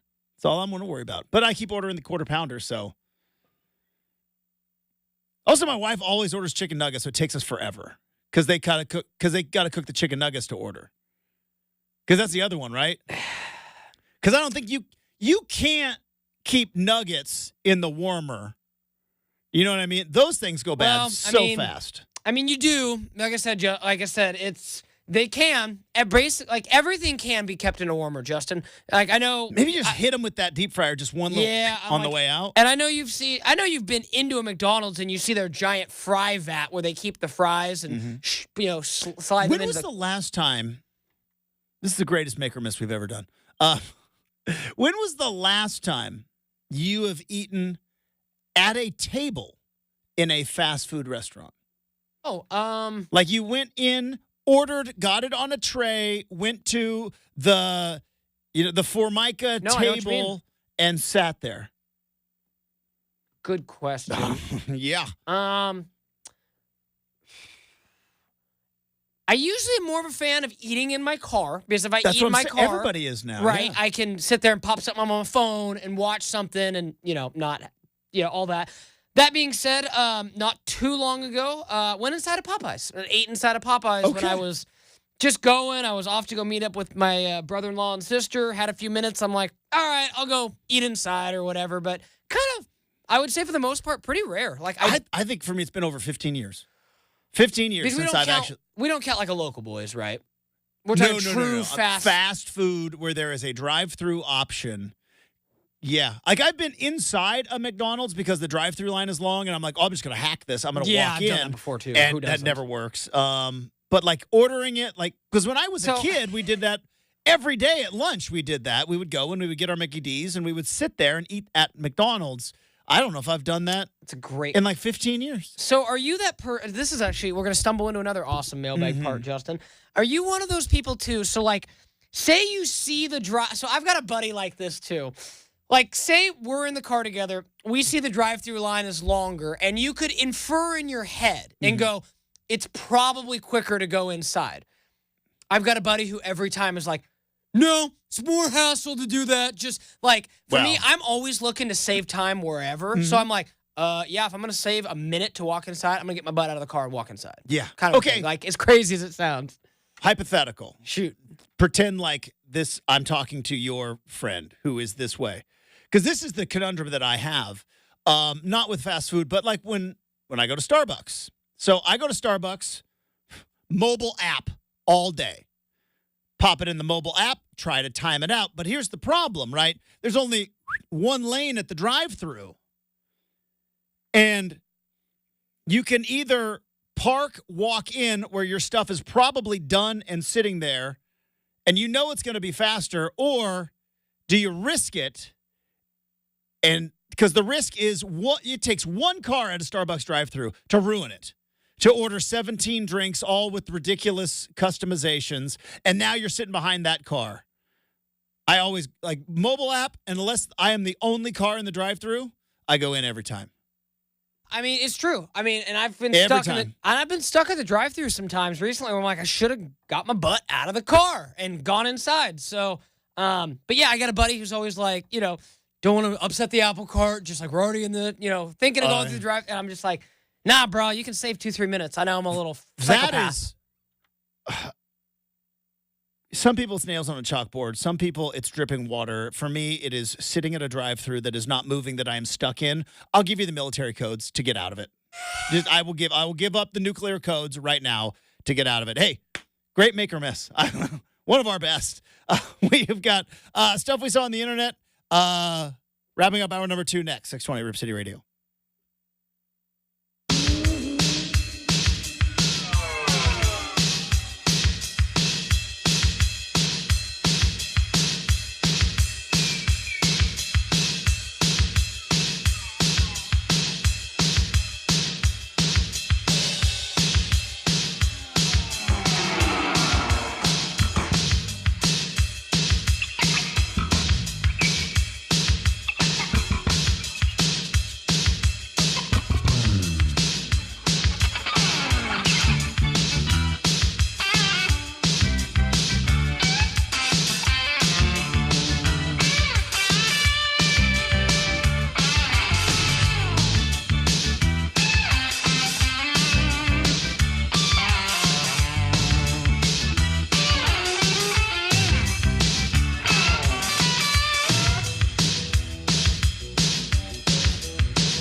All right, time to wrap up hour number 2. Stuff we saw on the internet. Adam Sandler, who I think he has a new Netflix special out. Haven't seen it yet, but he's got a new Netflix special out, and he's been out promoting his Netflix special. And when you do these promotions, obviously he was on with Fallon. I think he was on. Like Bill Simmons' podcast, and he went on what is now, I think, the most lucrative podcast out there, which is the New Heights podcast with Travis and Jason Kelce. And while promoting his upcoming Netflix special, Adam Sandler confirmed that the script is written and the filming starts in 2 weeks. There will be a Happy Gilmore 2. There is going to be a Happy Gilmore 2, and that Travis Kelce will have a role in Happy Gilmore 2. That's awesome. You're pumped for this? I'm nervous. Can I explain my nervousness? There are few movies that I would say are standalone, untouchable. Don't mess with it. And I would say Happy Gilmore, one of them. Probably because I was 16 when Happy Gilmore came out. And when that happened, I thought it was, along with Dumb and Dumber, maybe the funniest movie ever made. Perfectly in line for a 16-year-old. My friends and I still say, like, it's all in the hips and go easy on someone else and The Price is Wrong and everything else that goes along with Happy Gilmore. So I am torn on this because on one hand, I think Happy Gilmore should just be left alone. On the other, if you can do like Top Gun Maverick, where you find a very unique, creative, awesome way to kind of continue to tell the story, I'm kind of excited about it. Kind of pumped about it. Yeah, there's a whole bunch of I had heard this a while back, Justin, because there were a couple. There's like 2 or 3, and you mentioned obviously the biggest one, but there were like 2 or 3 movies where from like the mid 2000s where Adam Sandler was like apparently just toying with the idea of doing sequels. Obviously, one was Happy Gilmore. I can't remember what the other, but just, things like Adam maybe a Billy Madison, maybe a Waterboy. That was the other one. You Don't Mess with the Zohan. I don't know if you ever saw that one. I loved that movie. They don't. Not only do they not need a sequel of that movie, didn't need to make the first one. I could not disagree more, but that's okay. Not my favorite. Anywho, moving forward. What's the funniest movie you ever saw in the theater, like as a kid? Like when you were like, I don't know if I've ever laughed more in my entire life. Because I've always said, Dumb and Dumber, it is for me. And then they went out and made god-awful Dumb and Dumber sequels. One, they'd made the prequel, like When Harry Met Lloyd.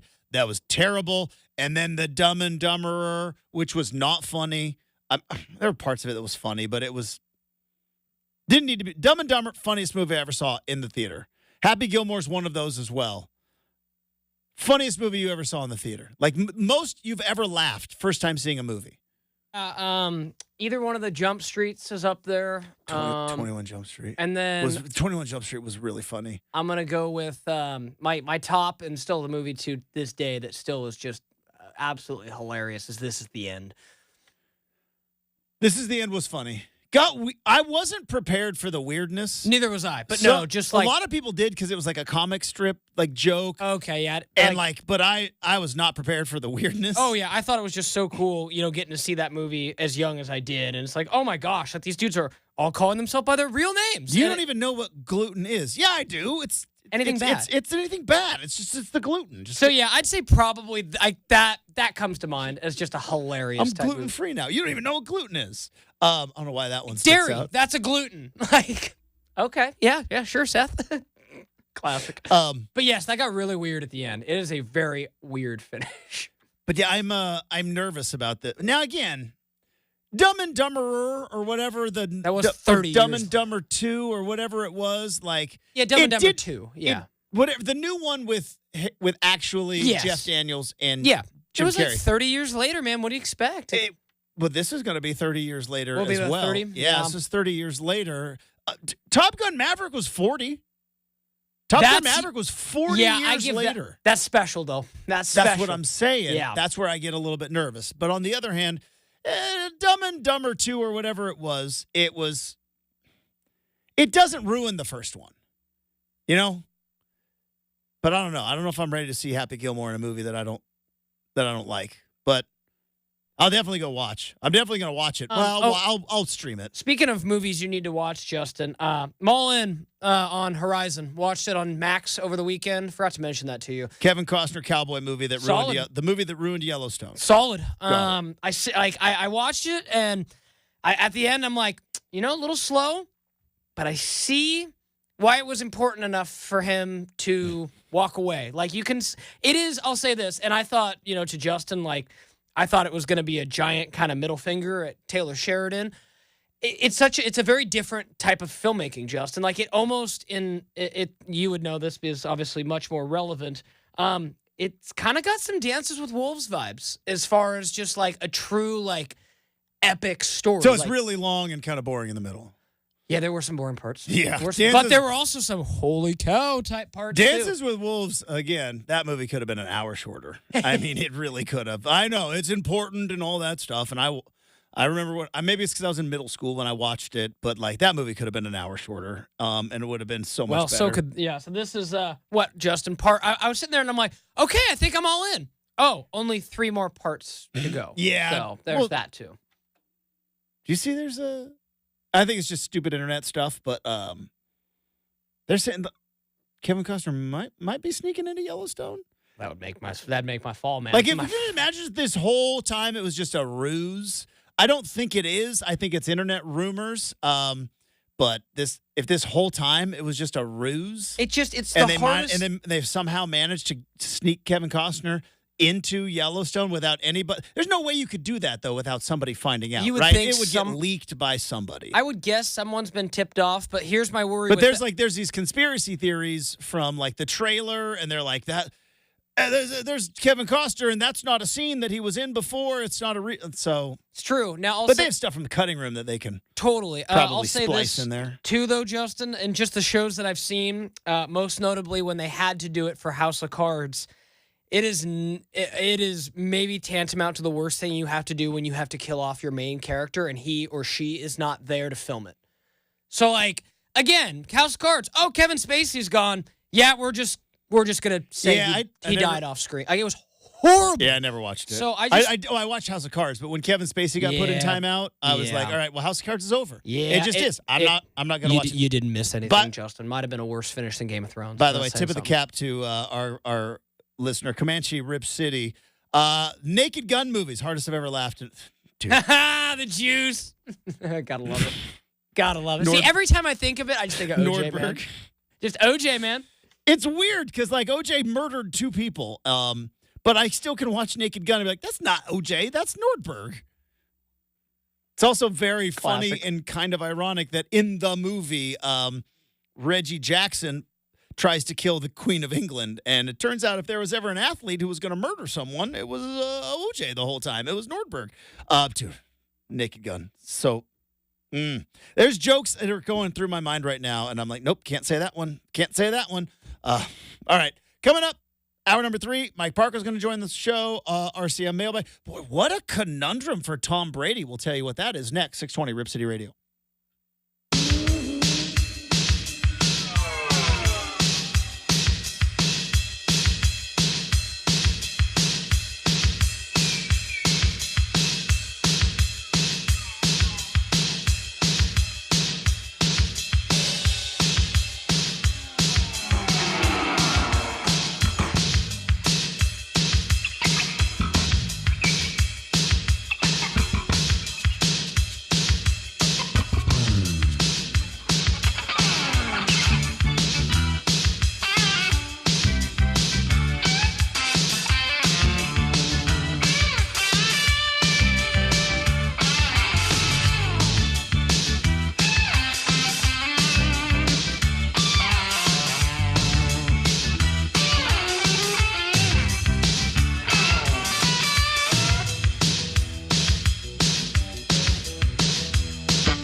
8 a.m. on a Thursday, Brendan Slaughter with you. The 49ers Brandon Ayuk saga heats up as after being medically cleared, he did not appear at practice yesterday, which was the expectation of GM John Lynch and head coach Kyle Shanahan. With trade talks to the Pittsburgh Steelers stalled, the 49ers can now fine Ayuk under the collective bargaining agreement up to $46,000 per day of multiple missed activities. That's a lot of cheddar.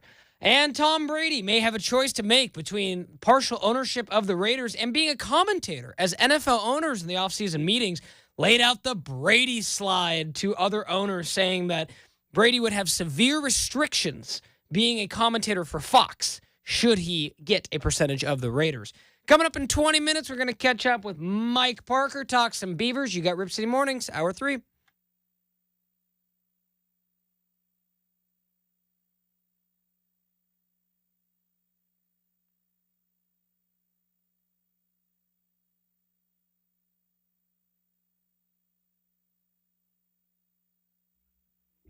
Hey, welcome back to Rip City Mornings. Happy Thursday, everybody. We got college football on tonight.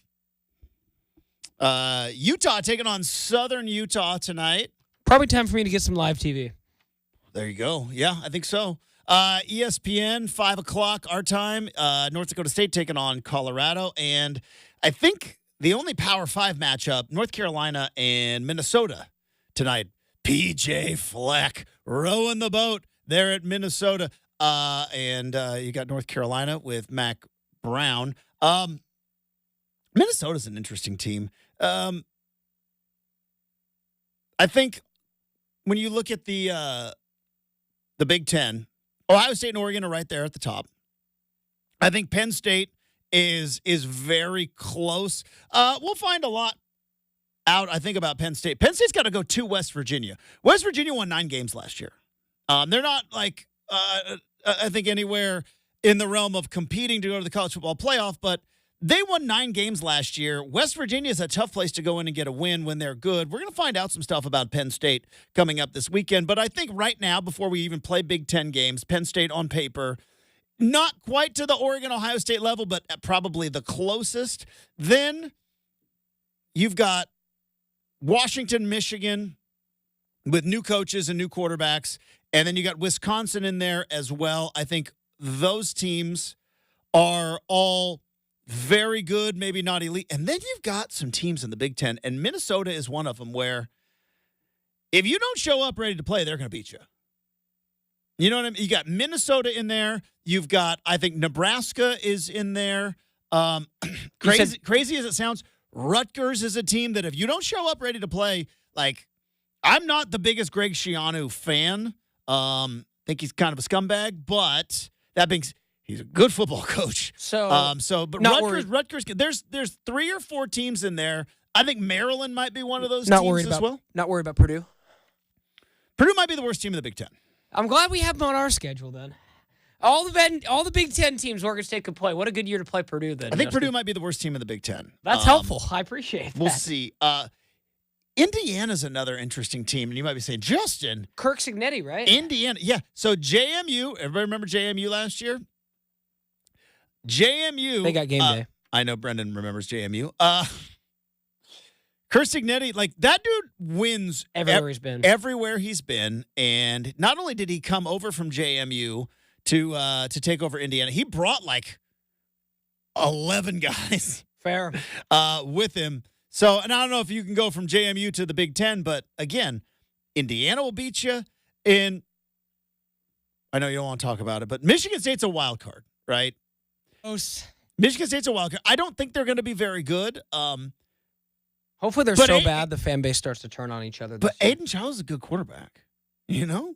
He's a good quarterback. He looked good for one drive a game, actually, except when he didn't. One series a game when Jonathan Smith and Brian Lindgren delivered his playing time on a satin pillow and said, here's a perfectly crafted one drive for you. Yeah. But again, solid, and they stole offensive line talent, tight end talent. But that being said, Justin, I don't think they're going to be horrible. Jonathan will not have them competitive in year one. We'll see, but I think it's good.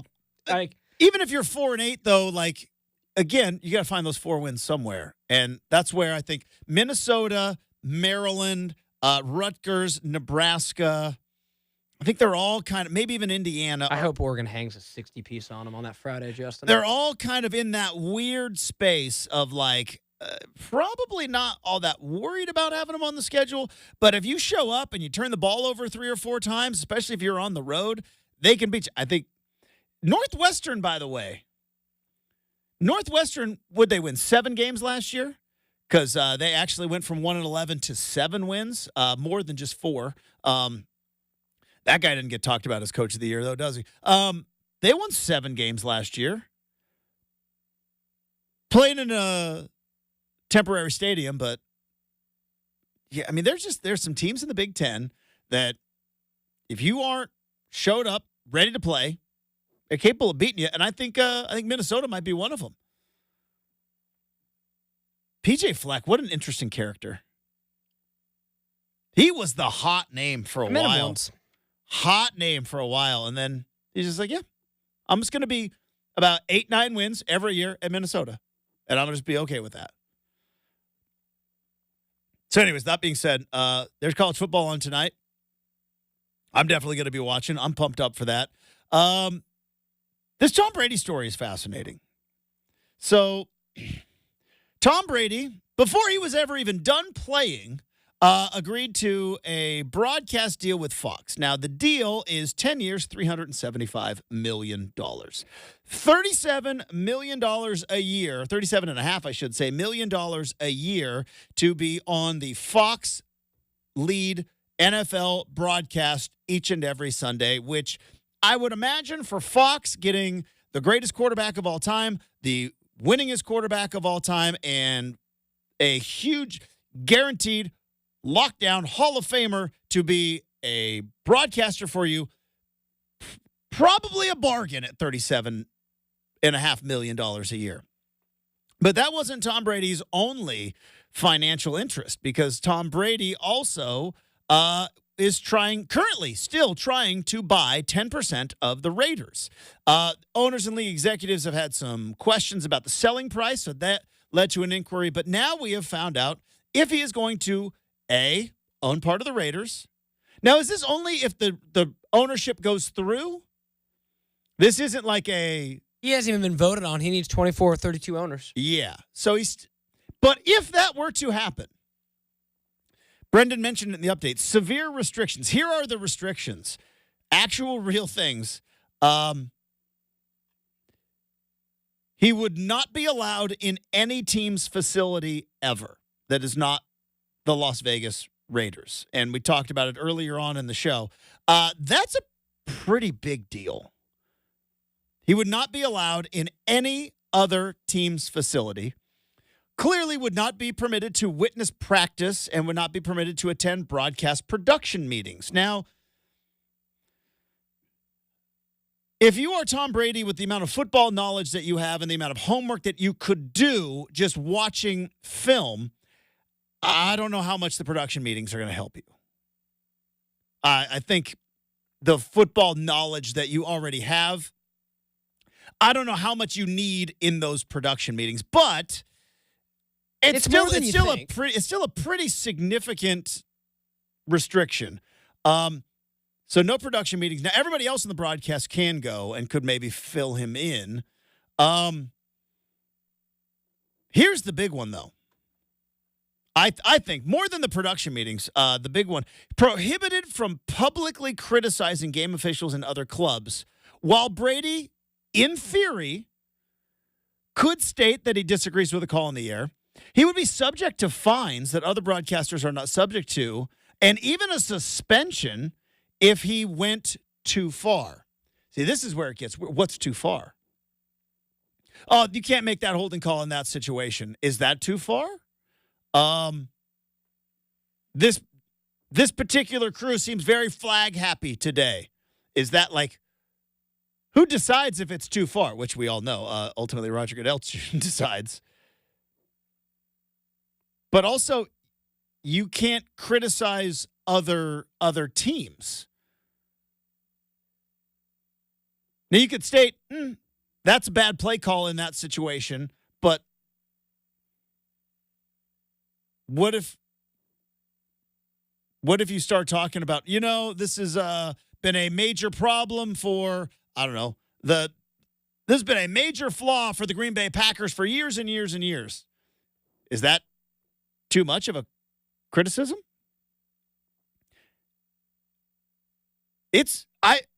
I remember, and I'm not saying I'm Tom Brady in any way, shape, or form, but I can only bring my own experiences, and I very much remember when I first started in radio, and I had a boss at the time. That boss lasted for a week. That was a weird time, but leading up to my first ever radio show, I was on a radio station that was the home of the Ducks in Eugene, and I was told in no uncertain terms, can't criticize Oregon. Don't be unfair. Don't criticize and it is. Now, again, I also stunk as a broadcaster because it was my first job. And Oregon, and it was 2004, stunk as a team. Lost to Indiana week 1.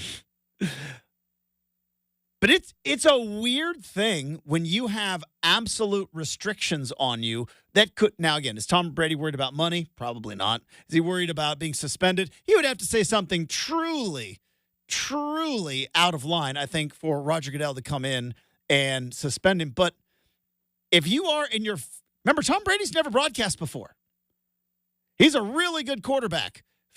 He's a good personality. He's working on it, and I know he said he spent the year calling games virtually and everything else, but do you really want to? Now, again, these restrictions aren't in place until, I guess, he becomes the owner, but wouldn't that be weird going into your first ever season as a broadcaster, and how good are you going to be if in the back of your mind you're like, I can't go too far here, I can't talk about this, is that tampering? Now maybe he doesn't worry about it because he so what if you just I'm Tom Brady, I'm going to do what I want to do? It's that's what which could be unlike he's got that Michael Jordan ability where it's I'm Tom Brady. Now, that being said, I don't know how well that sits, though, with the other owners. Yeah, well, that's because the other owners, you might be Tom Brady, but we're all billionaires. You don't tell us what to do. Yeah, I mean, I would say that he's probably going to back off the Raiders and lean into the $300 million deal he signed with Fox. I think so. I would. Yeah. I would. I want cash, Justin. But then there's also the idea, though, and I think LeBron is like this. Jordan was like this because he did ultimately buy part of the Charlotte Hornets. I think these players are kind of obsessed with I want to own it. Are we sure that also, and I mean don't this, blame him too, I mean this as a stand, Justin, but we sure that everything Brady touches doesn't turn to gold?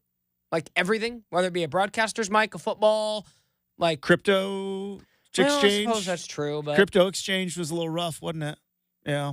I guess so. I guess he just had a divorce, but yeah, marriage. Yeah, so not everything turns to gold. It's true. Do you hear the because petty? Again, I love Michael Jordan, but I can tell you from a very adamant perspective, he's not a good owner. Now he made a lot of money, but his team never did jack. He wasn't a good player personnel guy. He was not a good owner. Awesome player, though. Yeah. You speaking of which, Justin, this week, did you see the Giselle trolling game? I did not. So, Can't obviously, say I Tom Brady Giselle. and Giselle both have McMansions down in beautiful, beautiful, beautiful Florida. And, Giselle and her new guy were water biking right past Tom's front yard, man. There's a water bike? Look up a water bike. All right, I'll look it up during the break. Yep. I've never heard of a water bike. It sounds terrible. We have got, it doesn't sound terrible? Talking to Mike Parker, because we love him. Mike Parker, the voice of the Beavs, joins us next, 620 Rip City Radio.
All right, it is going to be a scorcher in the Willamette Valley on Saturday. Temperatures expected to be somewhere in the upper 80s, maybe even touching 90 degrees.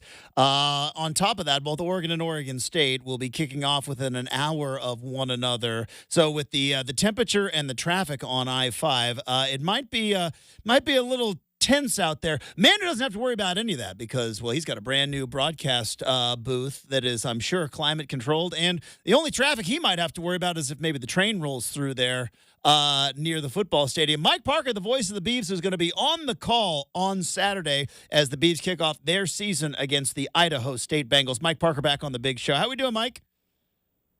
Nice to be on with you. August 31st is the date of the kickoff, and I don't have the best of memories for a hot August 31st 11 years ago when it was, I think, a scorcher, as you described it, 90 degrees thereabouts, and an outfit named Eastern Washington came in. And so when I put the two together, 90 degrees, August 31st, Reser Stadium, that's a difficult, painful memory. There are a lot of losses that linger, that one does. But I'm expecting to feel better getting out and dealing with the traffic after the game Saturday evening. Well, I mean, I think Brendan and I have talked about this because I believe, one, that is a painful loss for Oregon State fans and all of Beaver Nation. And then also, I believe, Cooper Kupp also holds the receiving record for Autzen Stadium because while they didn't come out with a win, they came close, and he carved up an Oregon secondary, I think, a couple of years later. And it's one thing, it's tough to lose to, obviously, an FCS opponent, but I wonder if looking back going like, Cooper Kupp might be a top 10 receiver in the NFL right now. It kind of makes some sense when you look back on it. It does, in a sense. It does, Justin, and the quarterback wasn't bad either. Yeah. The guy throwing him the ball in Vernon Adams. So, when you do look back, it's just we take these things, and there's nothing anymore in our lives as our whole existence here these last several years. We can take nothing for granted and assume that everything is going to remain as it always has. It's going to be well, and FBS will beat FCS, et cetera.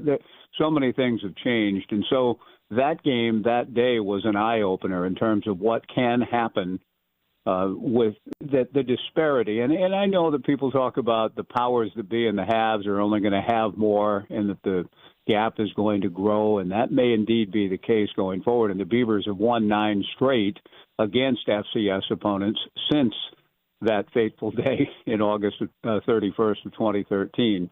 But we've already seen, and even in terms of Nevada picked deep, if not last or close to last in the league, take a scare, late in a game against an FCS opponent that wasn't expected to give anybody any trouble. SMU had to rally, I think. I can't, not Nevada, but it was SMU. I don't have all my notes in front of me here now. But the week 0 results told me that in these days that are so volatile, with so much player movement and talent everywhere, you can take nothing for granted, and that has to be the case for Idaho State. And I don't expect the Beavers to do that. I think there's a real anxiousness, excitement to get on the field for this group. And Trent, I know, is Trent Bray's excited to see what the guys can do. There won't be any sense of overlooking an opponent, I think, ever again, particularly for Oregon State, after a couple of stumbles against the Big Sky earlier in the millennium. Mike Parker, the voice of the Oregon State Beavers, joining us here on 620 Rip City Radio. It's interesting you brought that up because I think young Brendan and myself, I think we had a conversation off the air about it where I think it's easy for us. By us, I mean, media members, because we get a schedule. And Mike, I'll tell you what, there's nothing better for me than looking at a schedule. I mean, it's just football schedules just get me very, very excited. And you start looking ahead and you start thinking about matchups. And it's easy for us who don't live in it on a day-to-day basis to go like, oh boy, yeah, you got Idaho State there. You got a 4-win San Diego State. And then you got that September Civil War. And I think Ryan Gunderson, it was brought up to him during a media involvement. He's like, I don't know what you're talking about. I'm only focused on Idaho State. And it makes sense because while maybe the coaches could compartmentalize, if that starts trickling down to your players, That's why they call these things trap games. That's why they call these things, look-ahead games, because from a coaching perspective, you might be looking ahead a little bit, but you can't ever give that notion to your team because once they start, then you're in a dogfight and now you're in trouble. Absolutely, and that's well put. And I've been around. I think some of us, and you've been around it a long time. We've been around where we almost want at times over the years to hear coaches engage in quote unquote coach speak. We want to almost roll our eyes and pine for a few more Steve Spurrier like pre-week press conferences. You don't get that very often. And I understand why, and it's because things can happen and have happened that have been very hurtful to teams in their seasons. That 2013 team, by the way, ended up being they lost.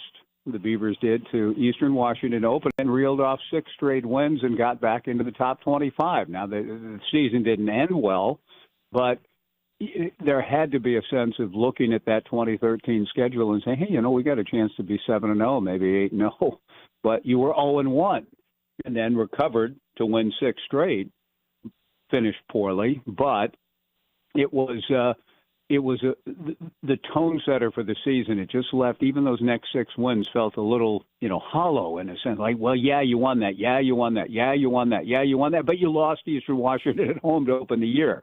That feeling around here I think it still lingers in a sense. And so thus I expect full bore, absolute all in on one opponent Saturday and not worried about what the rest of the schedule holds, although everybody's now making their season predictions. And I see in our local paper in the Gazette-Times, the writers and so on have all weighed in and predicted the record and who they're going to beat, who they're going to lose to.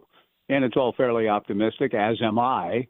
But the coaches understand more than ever. You can't worry about Snapdragon Stadium the following week in San Diego. You have to take care of what's ahead of you, and that's Oregon State's mission this year, maybe more than ever, because what's ahead of you isn't just San Diego State, a couple of home games thereafter against Big Ten schools, but what's ahead of you is such a big unknown that they can't get lost in any of that. They've got to take care of today, what's ahead of them today, and I know that is, people can roll their eyes at that too, as I do sometimes when I hear myself say it.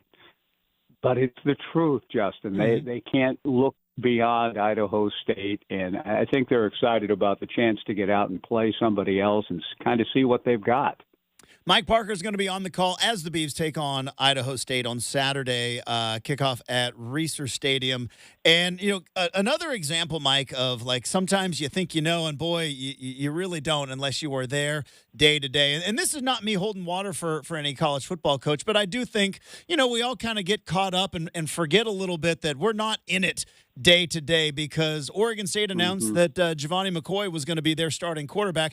And, Mike, I don't know if anybody had that one on their Oregon State bingo card this season. Ben Gulbranson obviously had, the season a couple of years ago with a lot of wins. He's the Las Vegas Bowl MVP. He had, transfer in Jabari Johnson. A lot of people were praising in some of the open practices. But when it was all said and done, Giovanni McCoy kind of seemed to come out of nowhere. I get not come out of nowhere, but seemed to be kind of the surprise pick to be the starting quarterback for the Beavs.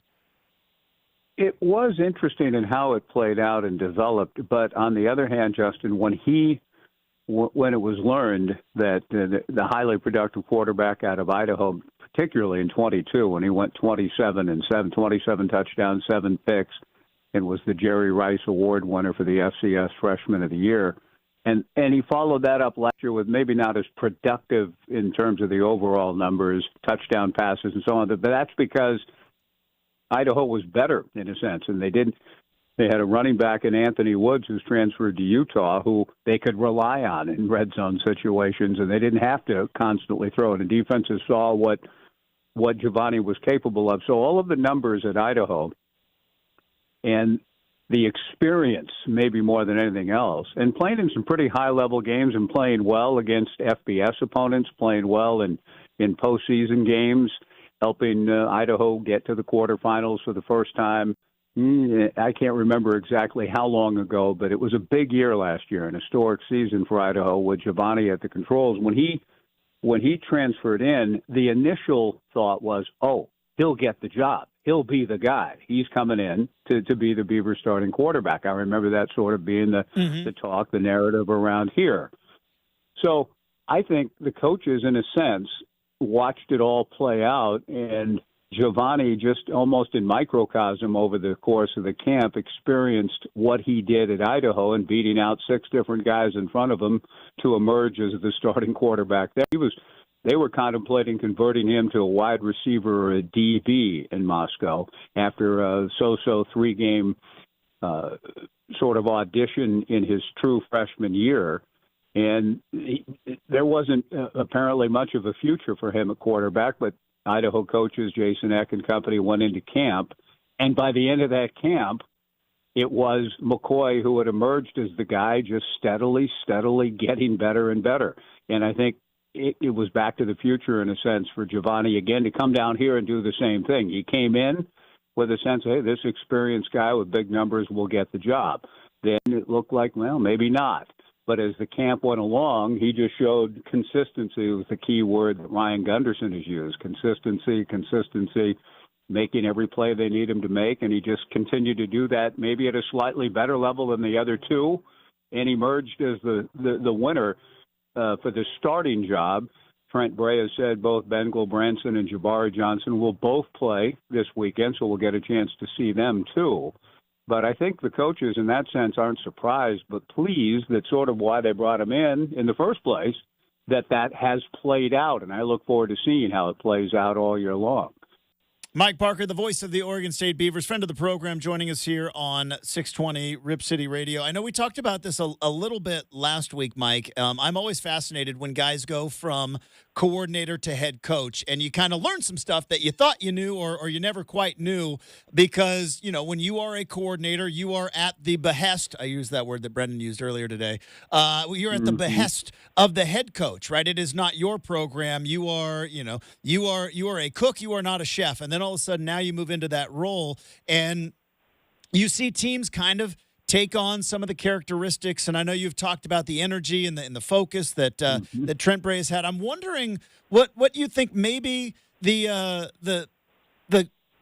identity of this Oregon State season is going to be. And again, that's unfair to ask 2 days before the kickoff of the opener, but you know, we found out very early the kind of team that Jonathan Smith wanted to have, you know, a physical team at the point of attack. I wonder what the identity of this Oregon State team is going to be heading into this year. It's a really good question, and one that clearly is unknown in the sense of Trent hasn't coached a game yet as the head coach, but when he was elevated, you know, to the interim DC late in 21 after a couple of tough losses in a row for the Bees in a year that got off to a really good start, the one at USC at the Coliseum and all of that, and a victory over Washington, and there were some really good things going on, and then they stumbled a bit. And the defense seemed to be, in most cases, the common denominator.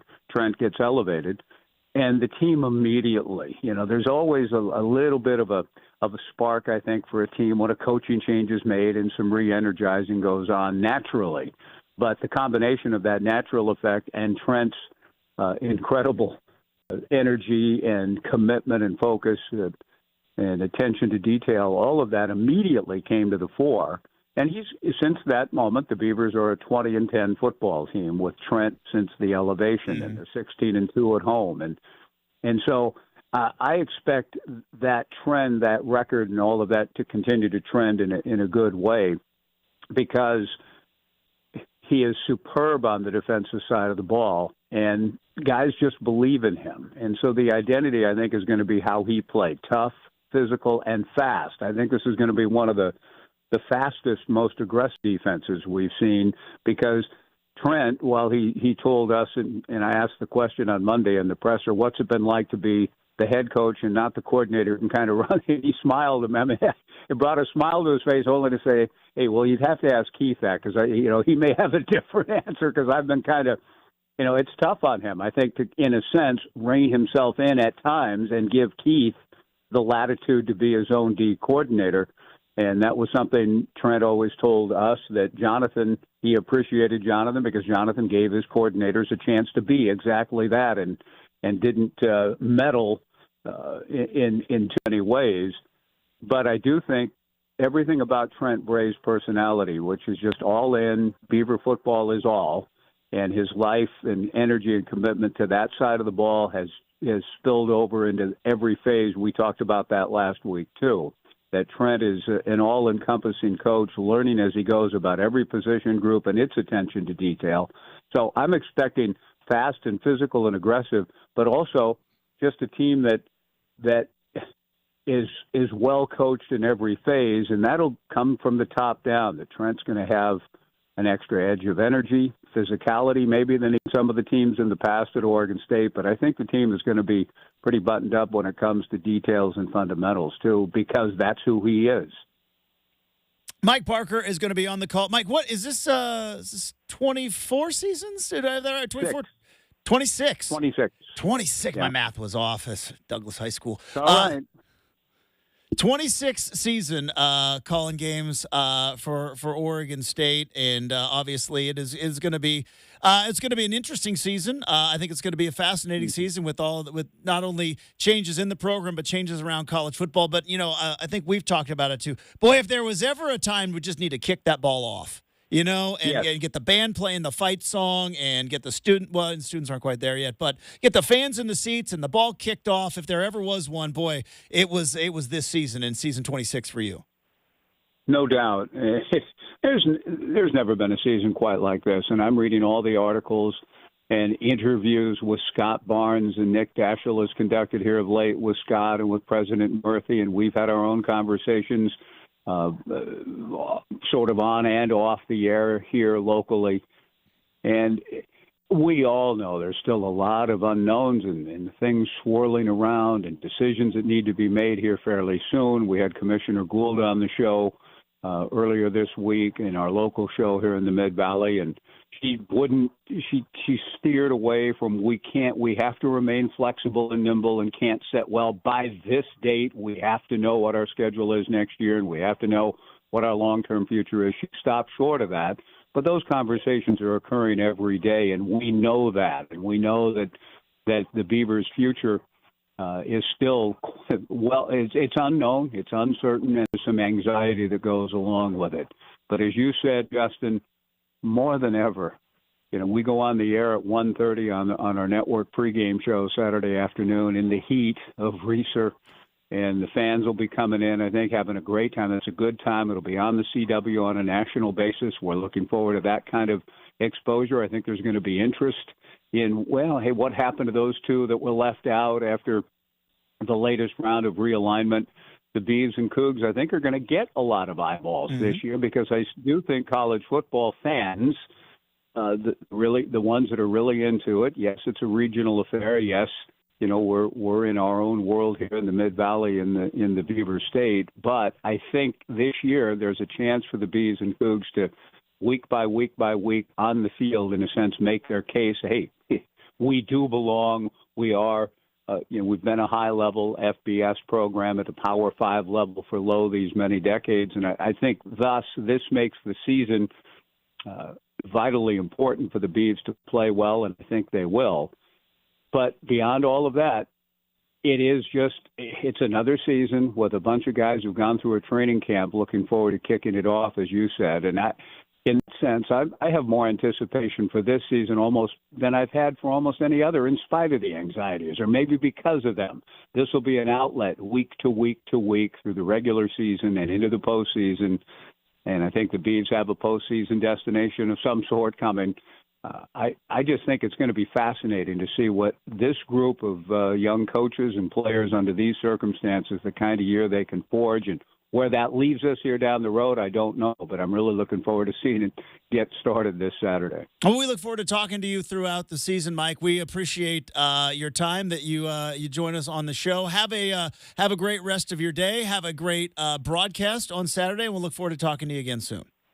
Great to be on with you guys, and I look forward to seeing young Brendan again this Saturday. And he's not as young as he used to be, nor am I, year 26, but Brendan and I spent a few of them together there And I look forward to another one with him and with you guys all season. Thanks for having me on, Justin. I appreciate it. No problem. Thanks so much. Mike Parker, voice of the Oregon State Beavers. We have got the RCM mailbag as we wrap up the big show next on 620 Rip City Radio.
Okay. Let's wrap up the big show. Get you ready to head out on a Thursday. We got college football on TV tonight. Very excited about that.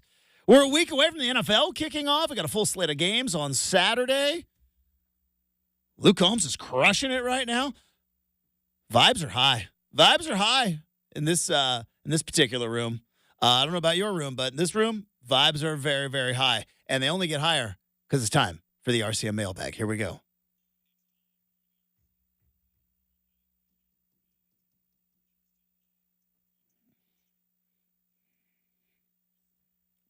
Yeah, Justin, the vibes are quite high myself. Ah. Like I said, the dominating your fantasy draft will do that. I mean, well, expectations are high from what I understand. Oh, yeah. No, you're going in as the number one team in the country. You got to maintain it or else, media might be coming after you going like, is it an organizational problem? I'm very pleased with how this season is going to shake out. Got depth pieces, got intrigue. Honestly, Justin, I've been doing fantasy for like 10 years. Probably one of my better drafts ever. So Are you calling championship right now? Not yet. Guaranteeing championship.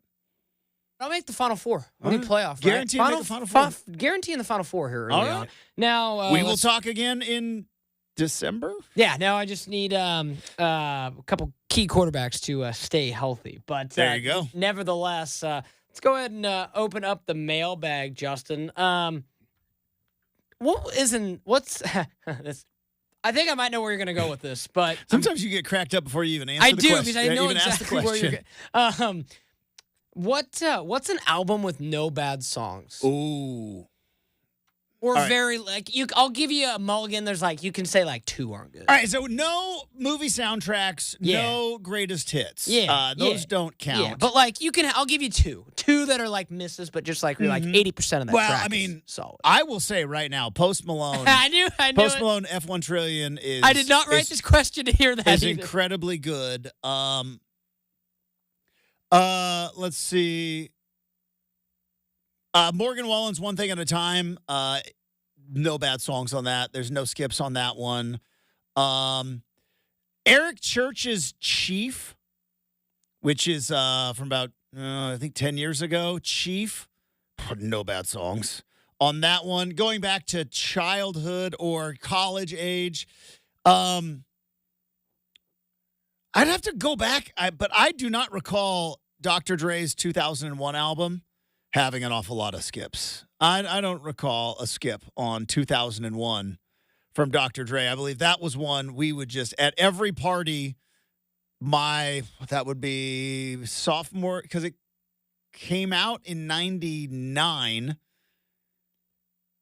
But it was going to be called Chronic 2000, and then, they didn't own that because they were in a fight with Suge Knight, and so they just called it 2001. But I believe it came out in 1999, which would be going into my sophomore year. That was a very prominently played album, let's just say, at house parties. It's fair. Back in the fall of 99. Not anymore, but there was about 10 years ago. There was a streak before he kind of fell off where Drake didn't have very many bad. I'm gonna take your word for it. I'm not a Drake fan. It's not for me, but that's can't deny the success. Can't deny nothing was the same. Take Care. I really liked Scorpion was a good one where I still got that's how I look at it. It's old Drake, right? So when it comes on a shuffle, I'm like, oh, Drake from pre 2020. I love him, right? So I used to be a lot more into Drake. He's obviously taken a step back a little bit. Are there any Taylor Swift 1989? Yeah, I was gonna say. Red is my favorite album. But 1989 is just bangers after bangers. It's just so good. That'd be my Taylor Swift pick probably for most on an album. Yeah, 1989, so good. That's a good poll. Same as that's. Let's see. Let me look at. And Red. Speaking of which, Justin, I know you're not interesting. I kind of want to just get your take on it because I know you're not into modern music that's being released. Hear the rumors that Eminem might be hanging it up. So yeah, I guess he just put out a new album I have not listened to. But it sounds like it's like throwback to like feels like 2001, 2002 Eminem. Yeah, which like is kind of where I want to live in that world again. Like only not be fat like I was back then. But yeah, I think he doesn't seem to be like all that interested in being famous. No, Put out one last album of bangers, call it good, and go live off of your millions of dollars. He's going to need another one because this album was like the lead single Houdini, one of Eminem's best songs he's ever made. Like it is quite literally up there. I love it, and you can see with how popular it is. Like people agree. Rest of the album, like he tried to make a song with Jelly Roll. Didn't hit. That's like, weird, right? Jelly Roll's been crushing. I know. Crushing. I hate Machine Gun Kelly. I do not like him. I find him annoying, and I do not understand his fame. I do not believe he is talented. I don't like him. Jelly Roll and him have a pretty cool song. It's true. That's pretty legit song. Yeah. But that to be said, like this whole thing But was I don't like Machine Gun. I don't get it. He doesn't seem what about him? Talented. He has to me. Well, he has switched genres a couple times. Yeah. It's kind of like that, and like he's almost like famous for being famous. Yeah, and he's kind of got that whole married to Megan Fox. That whole like emo rap thing going on too. Yeah. So it's kind of a rock-ish a little bit. But no, Justin, Eminem said officially Slim Shady is dead with this album. Okay. And for my next trick, we'll see what happens. So I'm just curious to see if M walks off into the limelight or if he keeps making bangers, man, because he still can. I kind of like this move. There was a time in the world where Eminem was the biggest star on the planet. Bleach blonde hair, baby. And that time is not here anymore. It's a young man's game. Ooh, he's still got like 50 million monthly listeners. There's only so many like Rolling Stones who can just still tour and like still bring it. But like for the most part, look, it's a young man's game. Pop music. Get it. Get your moment. Get out. Start counting your checks. All right. That's going to do it for the big show. Thanks to Mike Parker. Thanks to super producer Brendan. Thanks to all of you. Have a terrific Thursday. We have got a Fancy Coffee Friday tomorrow here on 620 Rip City Radio.